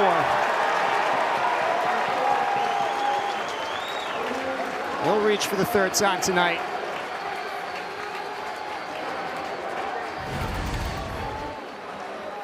LeCroy's just such a smart hitter. 3-1. Knew Legurnick was struggling to find the strike zone a little bit there. Gamecocks have things cooking here. Tigers going to take a little team mound visit.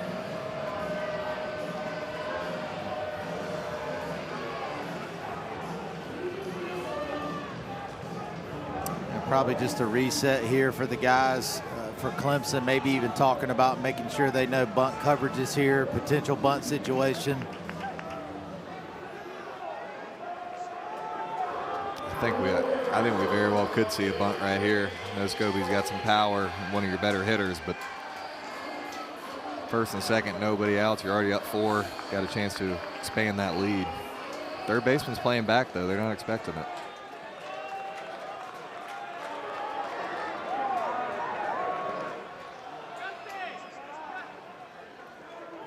AJ Scobie. 1st and 2nd, nobody out. Time with the USA Baseball Collegiate National Team. He's in training camp. It's given him a lot more confidence. He's among the best players in the country there. Almost made that team. You can see what his potential is for the future in this sport.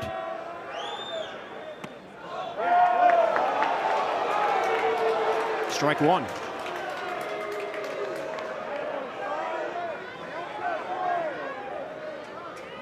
Scobie started a team high 56 games last year as a freshman, hit 8 homers, Has 2 already this season.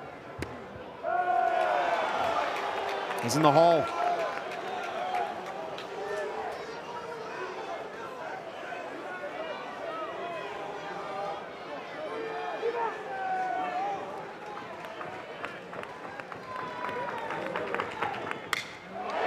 Hard hit and through. It's a base hit for Scobie. Jamison comes in. Scobie into second. It's 5-0 Gamecocks. That's just a great piece of hitting by Scobie. 0-2 count off a tough lefty. Legurnick leaves him one right over the middle. Hits at 106 right back up the middle. A little bit shaded to the gap, and the runners are able to move up to second and third.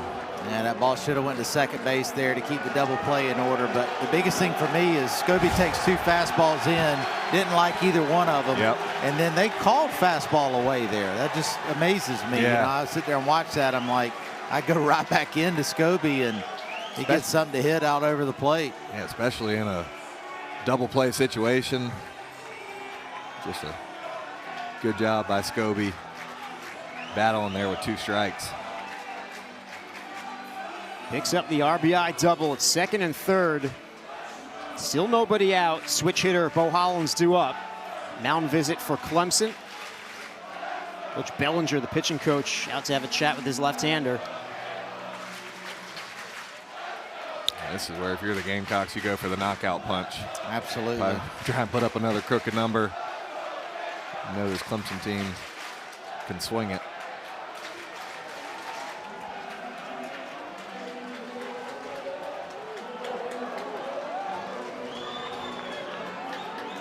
Hollins 0 for 2 so far. LeCroy leads off third, Scobie off second. Infield in for Clemson. And here comes LeCroy. Scobie into third. 6-0 South Carolina.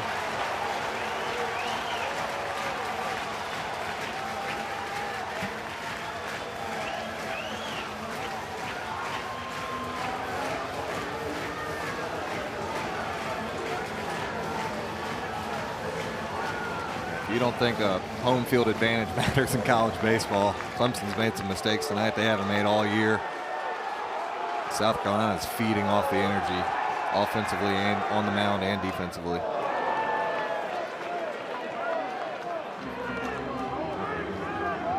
I'd tell you, this is a huge game for the Gamecocks. I mean, you talk about a potential season turning around game. I mean, this is a team that just lost a game on Wednesday night. But you got to turn the page. God gives you eyes in front, not the back, and these guys have moved on, and probably been a long 48 hours for them, but boy, they're getting some redemption tonight. And Coach Maneri talked about that, being able to turn the page. There's still a lot of baseball left, long season. You got your rival in town. They came out aggressive and attacking here tonight in all phases.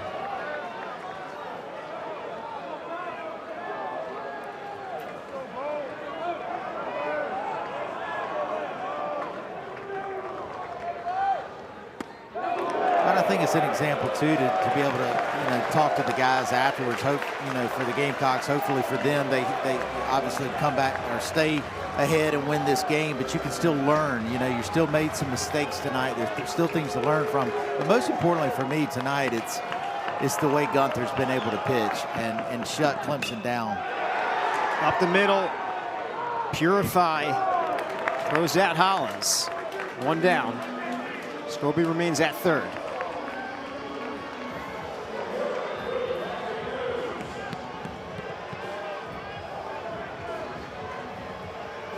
Garnick got what he needed. Infield still in for Clemson. This is Patrick Evans. Yeah, it's just 95 in on the hands there to that righty. For me, facing the righties, that's definitely his best pitch. Yeah. You can dump that slider over, that makes it good too, but the fastball in is tough.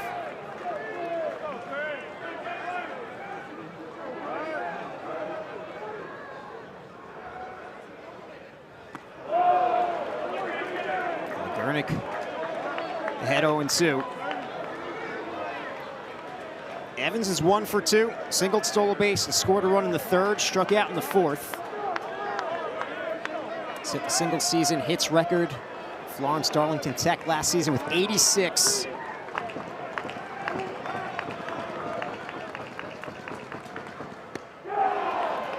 Gurnick strikes out Evans, 2 down. This certainly has professional baseball in his future. 6'4", 95, 96 with a sinking fastball, good slider. Ball's just gotten away from him a few times here this inning. But the tools are all there on the mound. Now it's Harmon looking for a 2-out RBI. He's 0 for 2 so far.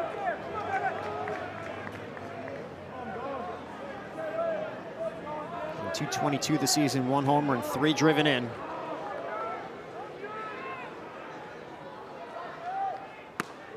Pitch inside. Harmon started his career at the D1 level. Freshman at High Point in 2024, 40 games with the Panthers. Dropped down to JUCO level. His junior season with South Carolina.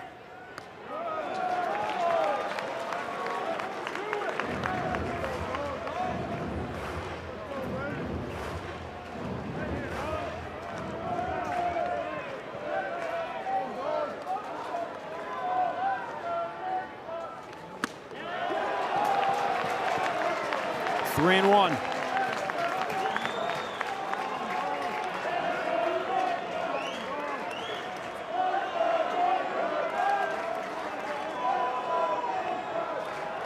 Scobie leads off 3rd.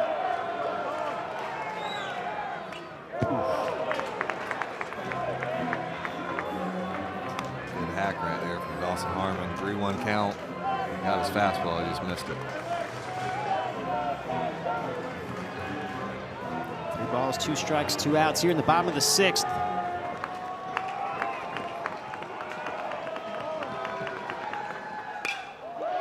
We'll do it again.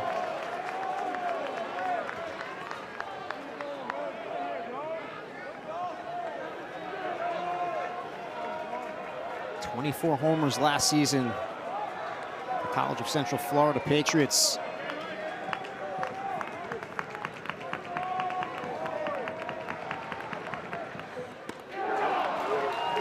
Back-to-back strikeouts for LeGurnick, who gets out of trouble in the 6th. The Gamecocks get 2 more, and we'll head to the 7th.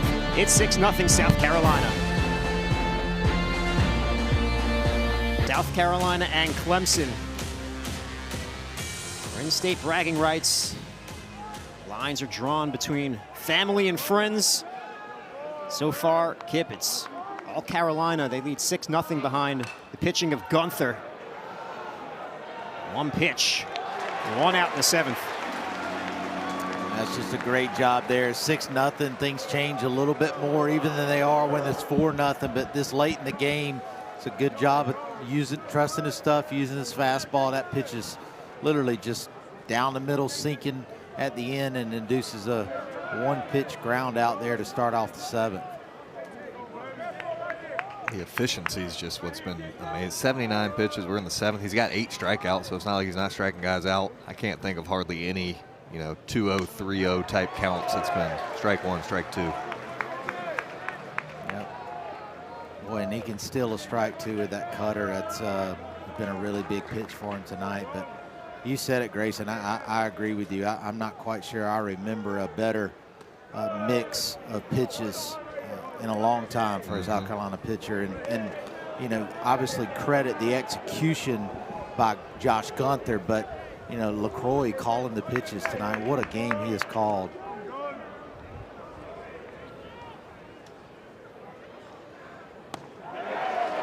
One and 2 the count. I'd argue there's no better feeling than when you're in sync with your pitcher and catcher and everything's working. You don't feel like you don't even have to think back there as a catcher. Well, yeah, and it helps your confidence as a pitcher, too, when your catcher and pitcher's on the same page.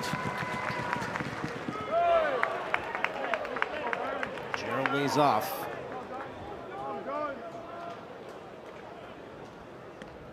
He's had such a good mix, too, all game long. It's like now there's opportunities, I feel like, for him to even finish guys off with fastballs. Yeah. Where before he's been finishing them off with the other pitches.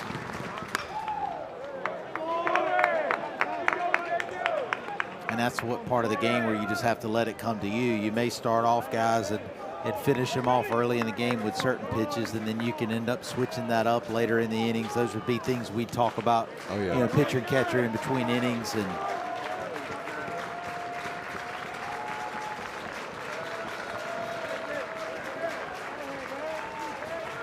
Leading the 2-2 to Gerald.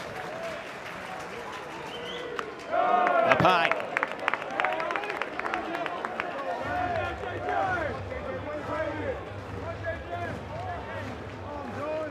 Gerald homered in 4 of his first 5 games this season. Army, Charlotte, and 2 in separate games against Bryant. Gunther strikes out Gerald. He's got 9 Ks. great pitch there, fastball, just trying to throw it right down the middle and let it eat, and just elevates it a little bit. It had some good late run to it as well, Grayson. Yeah, almost 21 inches of vertical break. That's that type of fastball that rises. You just swing right under it. To your point, he's thrown the all-speed pitches with 2 strikes so well. That fastball at 92 probably feels like 94, 95. Strike 1 to Lichtenberger. Look at that stat. 26 batters faced, 21 first pitch strikes. That's impressive.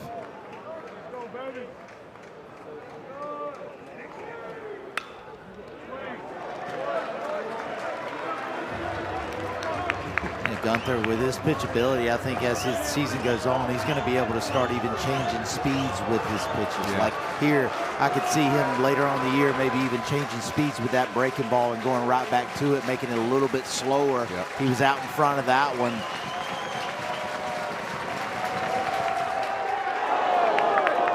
Lichtenberger just got a piece.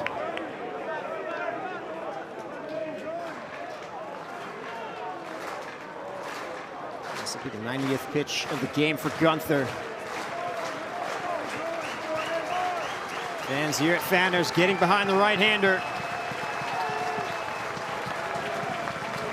The 0-2. 10 strikeouts for Josh Gunther. Adding to his career high, and Kip, 7 shutout innings. Yeah, just a complete game so far for Gunther. He's been outstanding with a great mix all night long. He goes back to the changeup. Good stuff from Gunther.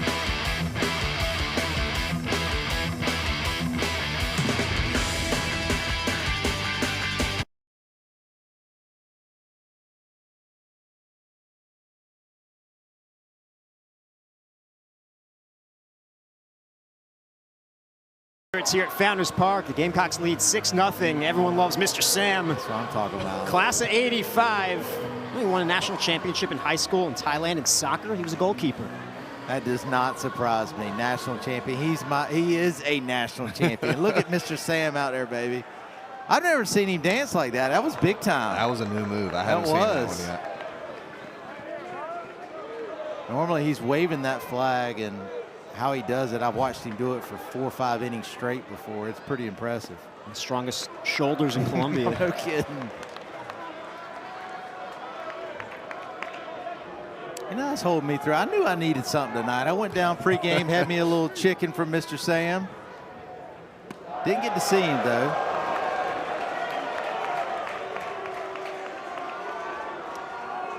(3-0) the count on Bach. Walked and scored a run in the 3rd, flat to right field in the 5th.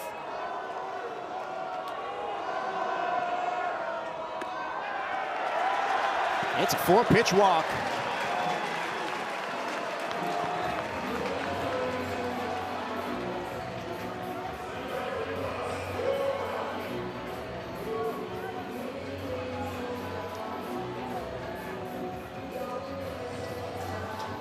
Bach does not have a stolen base this season. He stole 15 of 17 last year for Wofford.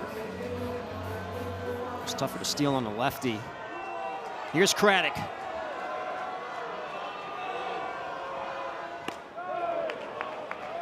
Healthy cut. Craddock's 0 for 2 with a walk. He walked and scored a run back in the third.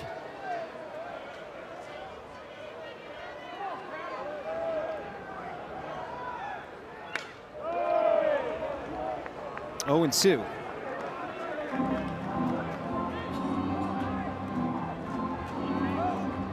CL Hanna High School, the 2025 South Carolina 5A Player of the Year.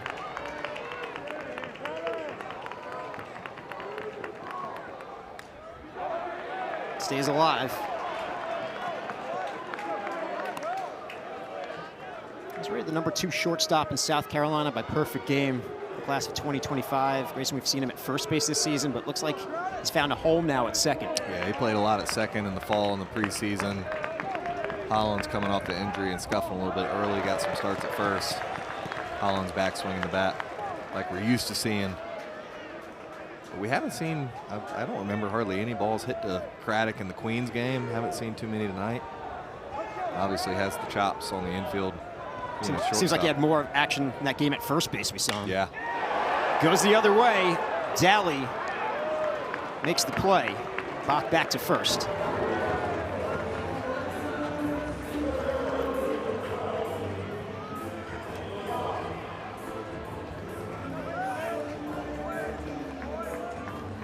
The wind is currently blowing in.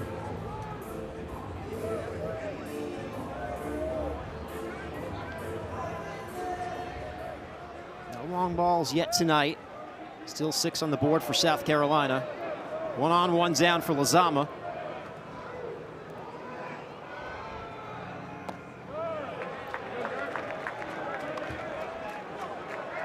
He's 1 for 3, grounded out in the first. RBI single and a run scored in the third. Struck out his last time up. That was in the 5th.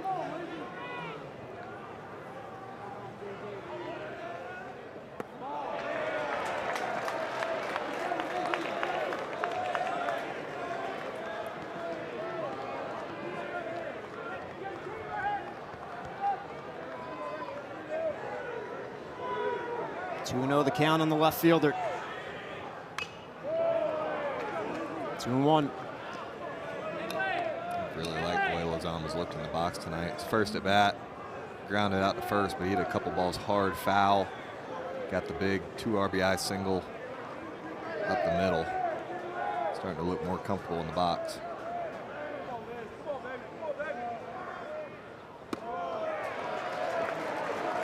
The hitters count now 3-1.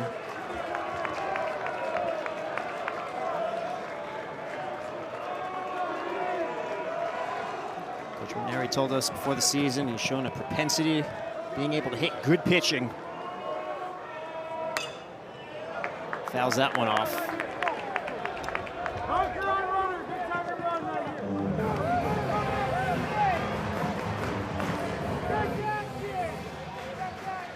He's a 5th-year guy, extra eligibility due to that Pavia rule. 1 on, 1 down, 3-2 the count on Lozama. There goes Bach. Lozama strikes out. It's a stolen base for Bach. He's in scoring position with 2 down.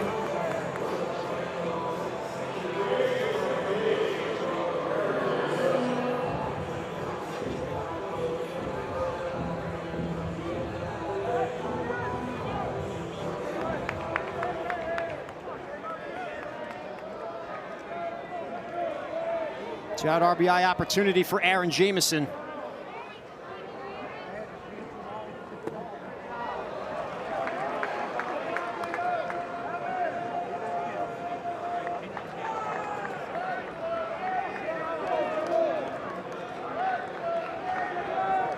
Jamison 0 for 3. We did reach in the 6th, scored a run. Takes a strike here. 1-1 the count.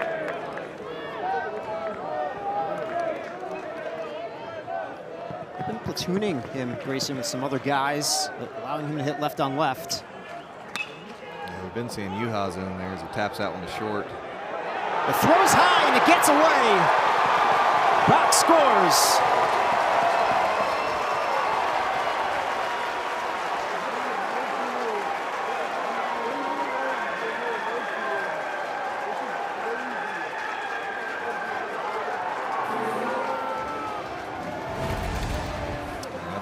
Uncharacteristic errors by Clemson here. Pretty routine play, and just sails it high, allows the Gamecocks to extend their lead to 7. You know, he was shifted playing almost behind second base there, and he wasn't able to get around that ball. That was ended up being a tough play for him. And you know, with all the shifts now in college baseball as well as you see in the big leagues, I think it's tougher for these infielders to get in good position to be able to throw the ball after they make the play. Yeah. Clemson will make a pitching change. We'll take a break. We'll tell you about the new Tigers pitcher when we come back.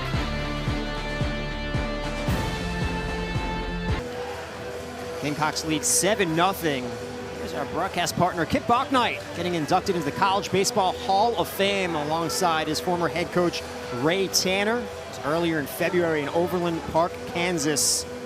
Congratulations, Kip. What a class it was. Guys like Steven Strasburg, yourself, Coach Tanner, David Price, and Clemson's Chris Benson. Yeah, Chris Benson, that was really special for me to get to spend time with him, and obviously spending time with Coach Tanner. As you know, Grayson's always a treat, and that 48 hours I had with him was just priceless for me. But to be able to be inducted was an amazing honor, and I certainly accept it on behalf of all my teammates. They were amazing here at South Carolina, but the time I got to spend with Chris Benson was really neat for me. He was a hero of mine growing up. Loved watching him at Clemson, and got a chance to meet with him and talk with him for several hours. And Coach Jack Leggett was there as well, so we got to share some good memories in this rivalry. And it was just a very, very special moment. Proud to represent the Gamecocks. It's well deserved.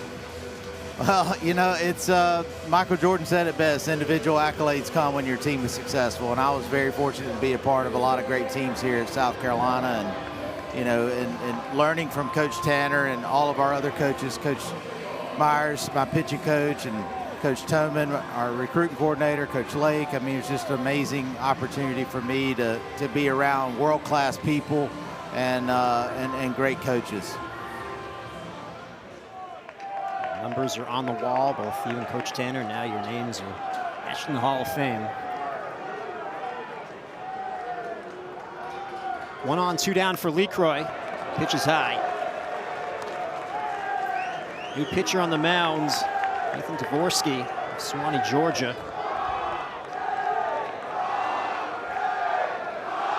Jamison is the runner at first. You know, one of the neatest things I remember, you know, talking to guys like David Price and Mark McGuire, and, you know, it was listening to their memories of playing college baseball. I mean, guys that obviously are made a mark in Major League Baseball, and but just to see the passion come out of their pores talking about all the fun they had playing college baseball and just how it was just so fun for them. And so it was just a really special moment to get to spend time with them and listen to those stories.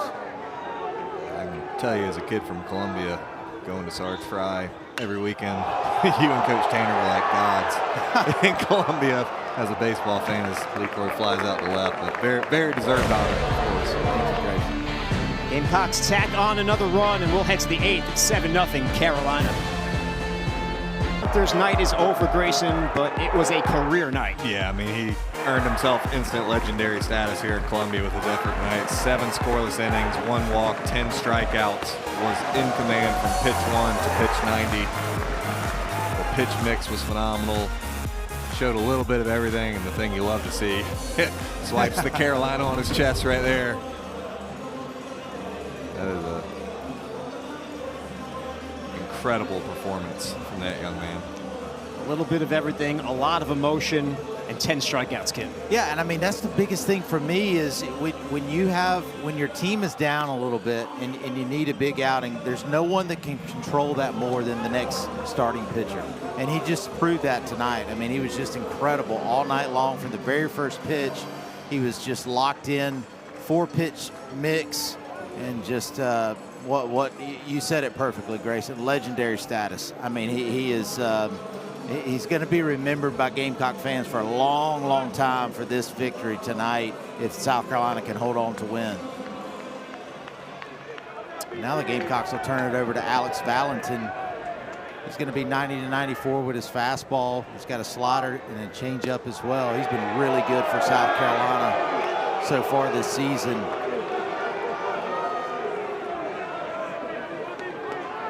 This is his 4th appearance. He has a couple of saves. His last appearance was Sunday against Air Force. It was a 3-inning save. Gave up just 1 hit. No runs in those 3 innings, 3 Ks. Pitched twice against NKU opening weekend, earned a save on opening day. Coming over from Texas State.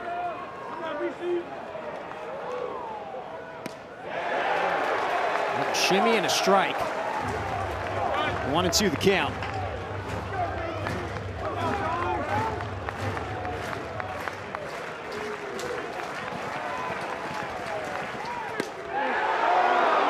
Just misses.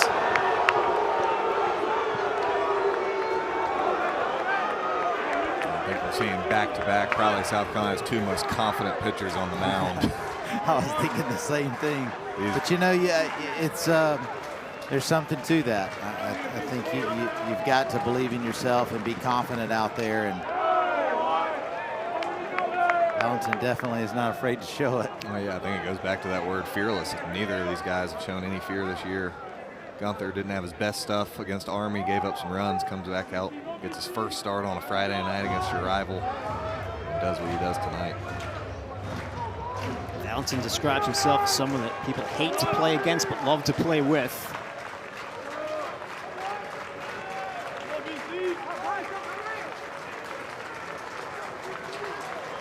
2-2. Call, strike 3. Gets Clavon looking. Nod of approval. 1 down. Boy, that's tough. That's 94 up and in to the right-hander. And you can see the confidence coming out from Valentin there. He is just, he is rolling.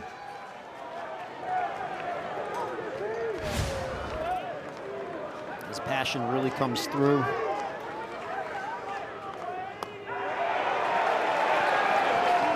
There's a quirkiness to his approach. Reminds you a little bit of some guys like Nestor Cortez and MLB.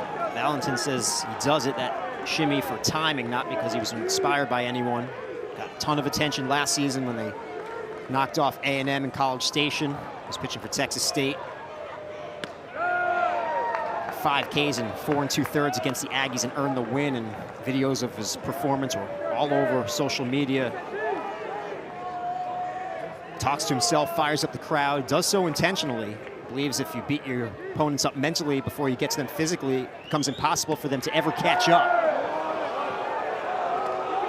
Yeah, Dave, we talked with Coach Maneri in the preseason about Valentin. Said he likes to see that passion out there on the mound. Doesn't encourage showing up your opponent, but certainly firing up your own teammates, firing up yourself in your own way. He has absolutely no problem with that whatsoever. Coach Maneri told us he thinks he can do anything out there, and I love that about him. I think he's outstanding. He said, I think he can handle any role we give him.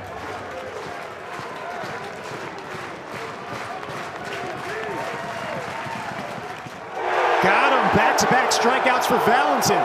2 down.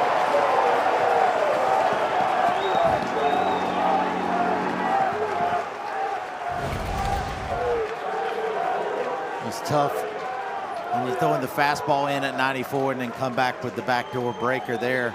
Good slider by Valentin for the 3rd strike.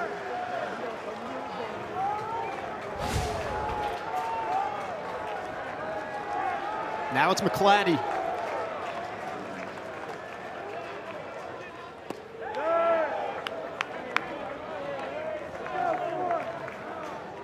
One for 3, singled and stole a base in the 6th.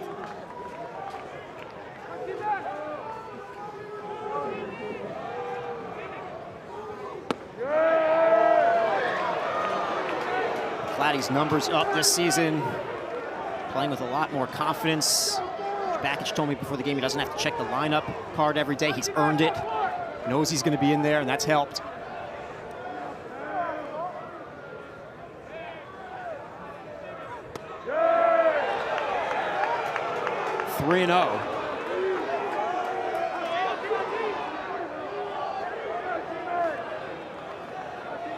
we've seen a 3-0 count tonight from the Gamecock pitchers. It's been impressive.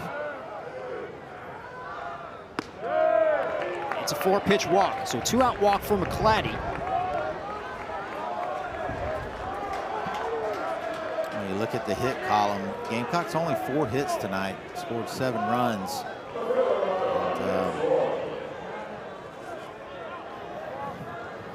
And 7 runs feels like 15 right now with the way the Gamecocks have been pitching. Got a lot of free 90s, some pass balls, wild pitches, a couple of errors mixed in there. 2 errors for the Gamecocks as well today, maybe 3 now. Throw gets away and allows McClatty to advance to second.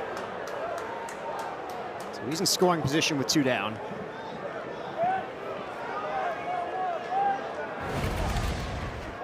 It's hard to tell here. Was it the throw or Bo just kind of whiffed it? Looks like you want that throw to be about waist to chest high. It was a little bit low, but still one that I think Hollins should have caught. Looks like he had his glove turned up instead of down, maybe. Scored an error on Valentin.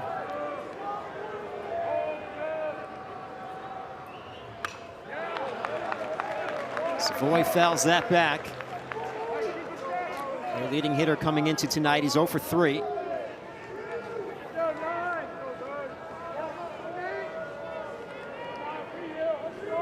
Dipping the average to 424. That tells you how good he's been all year.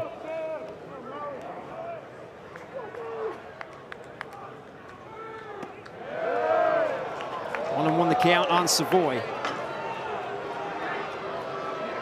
The West Coast Conference Freshman of the Year last year. He was a first-team freshman All-American. As an outfielder, second-team freshman All-American as a catcher.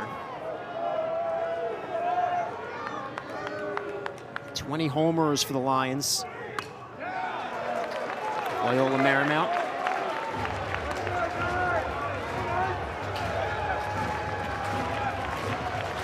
Has reached base safely in all 8 games this season, yet to reach tonight. McClatty leads off second. 1-2 the count on Savoy.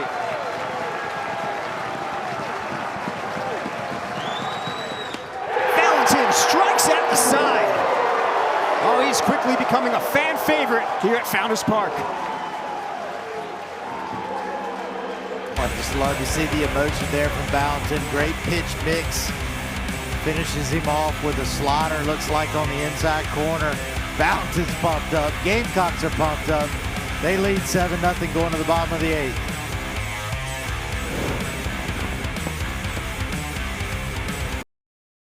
Leads 7-0, 7 runs on 4 hits. Not the cleanest game. 3 errors for South Carolina, a couple for Clemson. Coach Maneri talked about the adversity on Wednesday and coming into this game. And there were some doubts, but he said last year at this time we were undefeated going to this series, and yet I feel better about our team this year than I did last year. He said, I just feel like we have a more talented team across the board, depth in our pitching staff, stronger bullpen.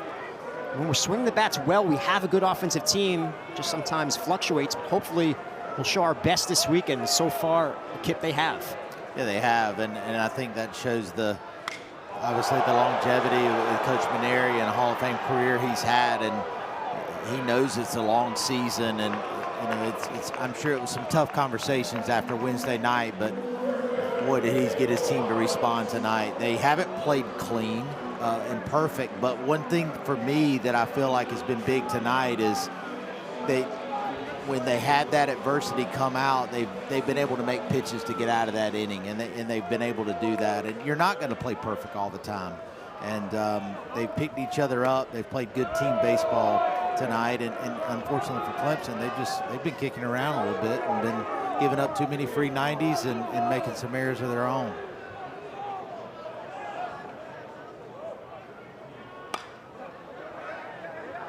Foul. But if the score stands and South Carolina ends up winning, I can assure you, Clemson, this is still going to be a great series. Clemson's a really, really talented baseball team. I've really been impressed with the level of play that they have tonight. They're a good team, obviously, not playing their best tonight. High fly ball center field. Clavon. 2 down.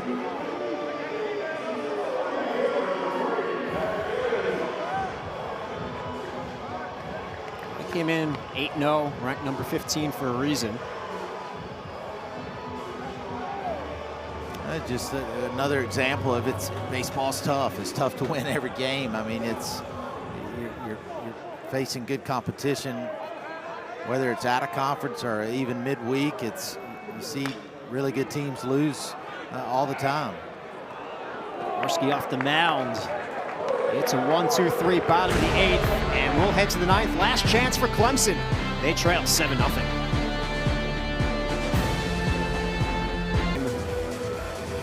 He went 7 shutout innings with 10 Ks, career high. Valentin looking to close it out for South Carolina. It's 7-0 as we get ready for the top of the 9th. The middle of the order due up for Clemson, 4, 5, and 6, starting with Luke Gaffney.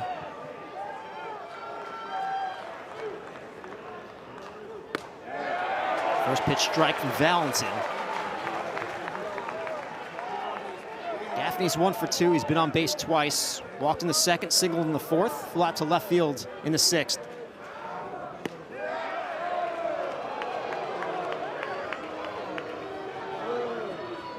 He, like McClatty, putting him up much bigger numbers so far this season.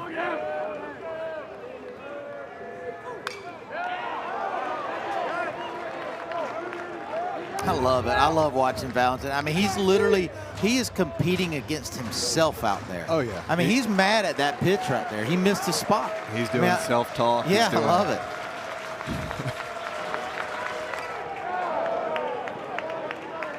It's a little bit of a stereotype, but lefty pitchers are always a little quirky. Especially the bullpen ones, but I love it as a catcher. I love the way those guys compete, and they're fun to catch. Well, that's the key word, compete. I mean, he's competing nonstop.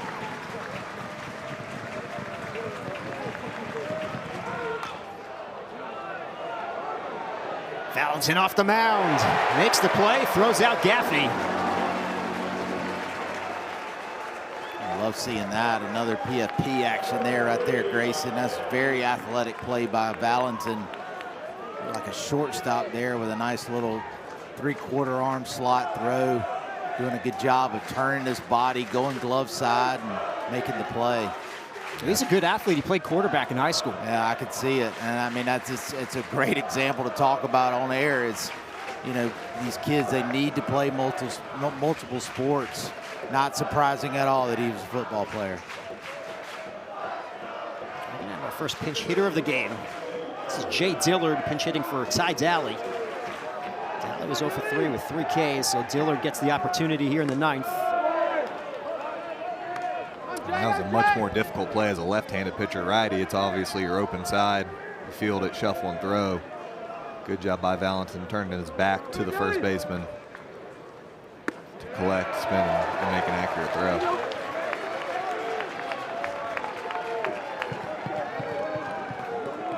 One the can on Dillard, junior from Anderson, South Carolina. This is his 3rd game of the season off the bench. Also played against Charlotte and Bryant. Not a lot of plate appearances last season. In 18 games, he was 2 for 16.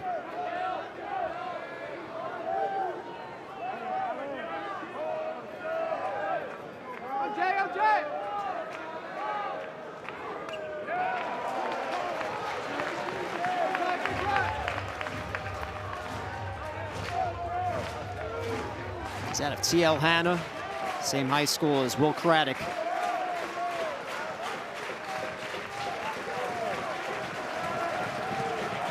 The 2-2. 4th strikeout for Valentin, 2 down in the 9th.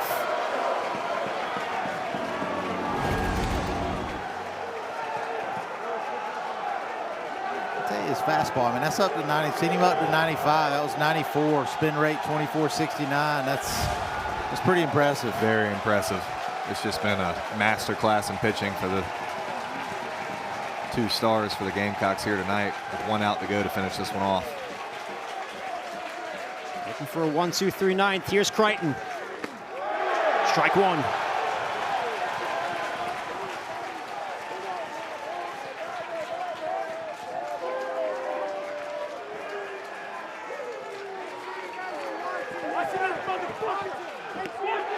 Oh, and 2. And look at that. Shirts are off behind the plate. Valentin getting everyone fired up. You said it. He likes to pump up the crowd.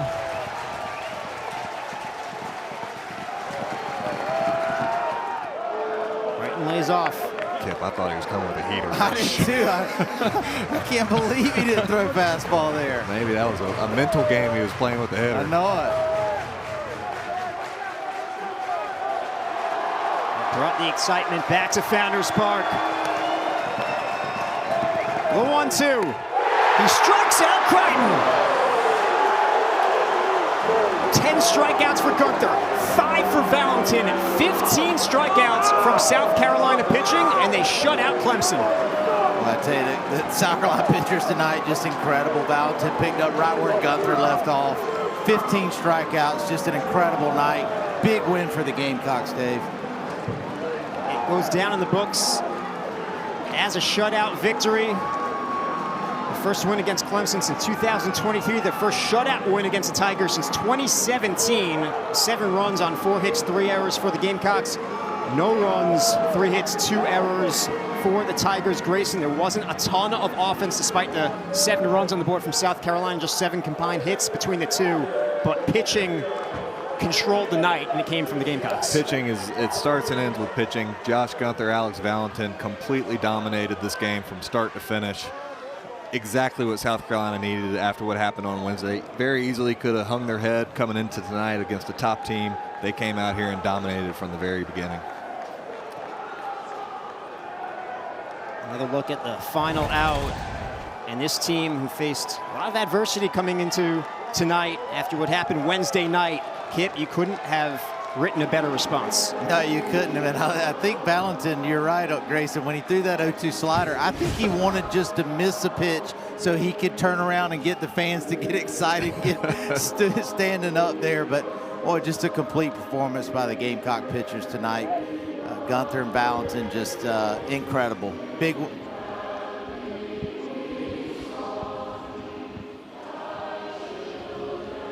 Alma mater plays here at South Carolina as the Gamecocks shut out Clemson 7-0 and improved to 7-3 on the season. Clemson drops to 8-1, and we are joined by tonight's star, Josh Gunther. Josh, it's Dave, Grayson, and Kip in the booth. How excited were you when you found out you were getting to start tonight?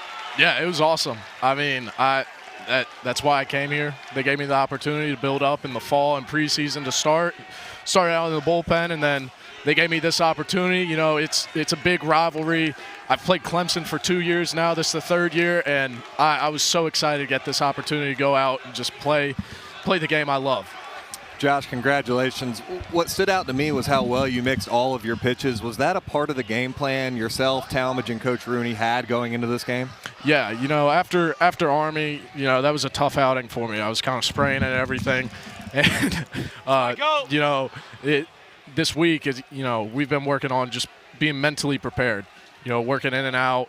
Changeup was a big thing. You know, when I was in preseason throwing changeups to our hitters, they tell me it looks like a beach ball and then it just dive out of the way, and it was unhittable. So, you know, that was the game plan, get changeup going early, just trying to get ahead as quick as possible because, you know, in the past, when I faced Clemson, I'd get behind, get myself in trouble because they're a good squad, they're good hitters. And so the whole game plan was just getting ahead, throwing strikes early, try to throw up as much zeros as possible to help our team win.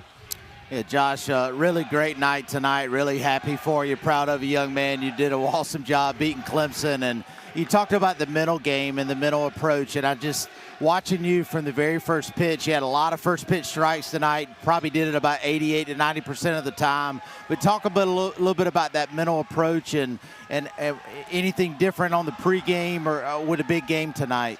Yeah, I mean, I'll be honest, man. I was nervous. I was, you know, I had nerves. You know, first college start, new school, huge rivalry, both fan bases, you know, go at each other. And, you know, I had a ton of nerves, but I had to come out here. I did a lot of breath work, you know, self-talk, just so I can make sure I don't let those nerves get to me. You know, I was trying to dull my senses as much as possible, basically, even though it was a big game. And, yeah, I showed a lot of emotion out there, but that came after trying to settle myself down in pregame. Wow, well done, Josh. To be able to do that as a redshirt freshman, that's very impressive, man. Well done tonight. Good job, and good luck the rest of the season. Thank you, guys. Hey, Josh, we know you'll go far in the game of baseball. However far you go, you'll always have the 7 shutout innings with 10 Ks against Clemson. In Columbia, that's legendary stuff. Congratulations. Thank you so much. What a night for Josh Gunther and the Gamecocks. They defeat Clemson 7-0. They improve to 7-3 on the season. Clemson drops to 8-1. The series will continue tomorrow at Segra Park. And then Sunday will be at Doug Kingsmore Stadium in Clemson. That'll do it for us here at Founders Park. For my partners, Grayson Griner and Kip Bucknight, I'm Dave Weinstein saying so long from Columbia, where South Carolina shuts out Clemson 7-0.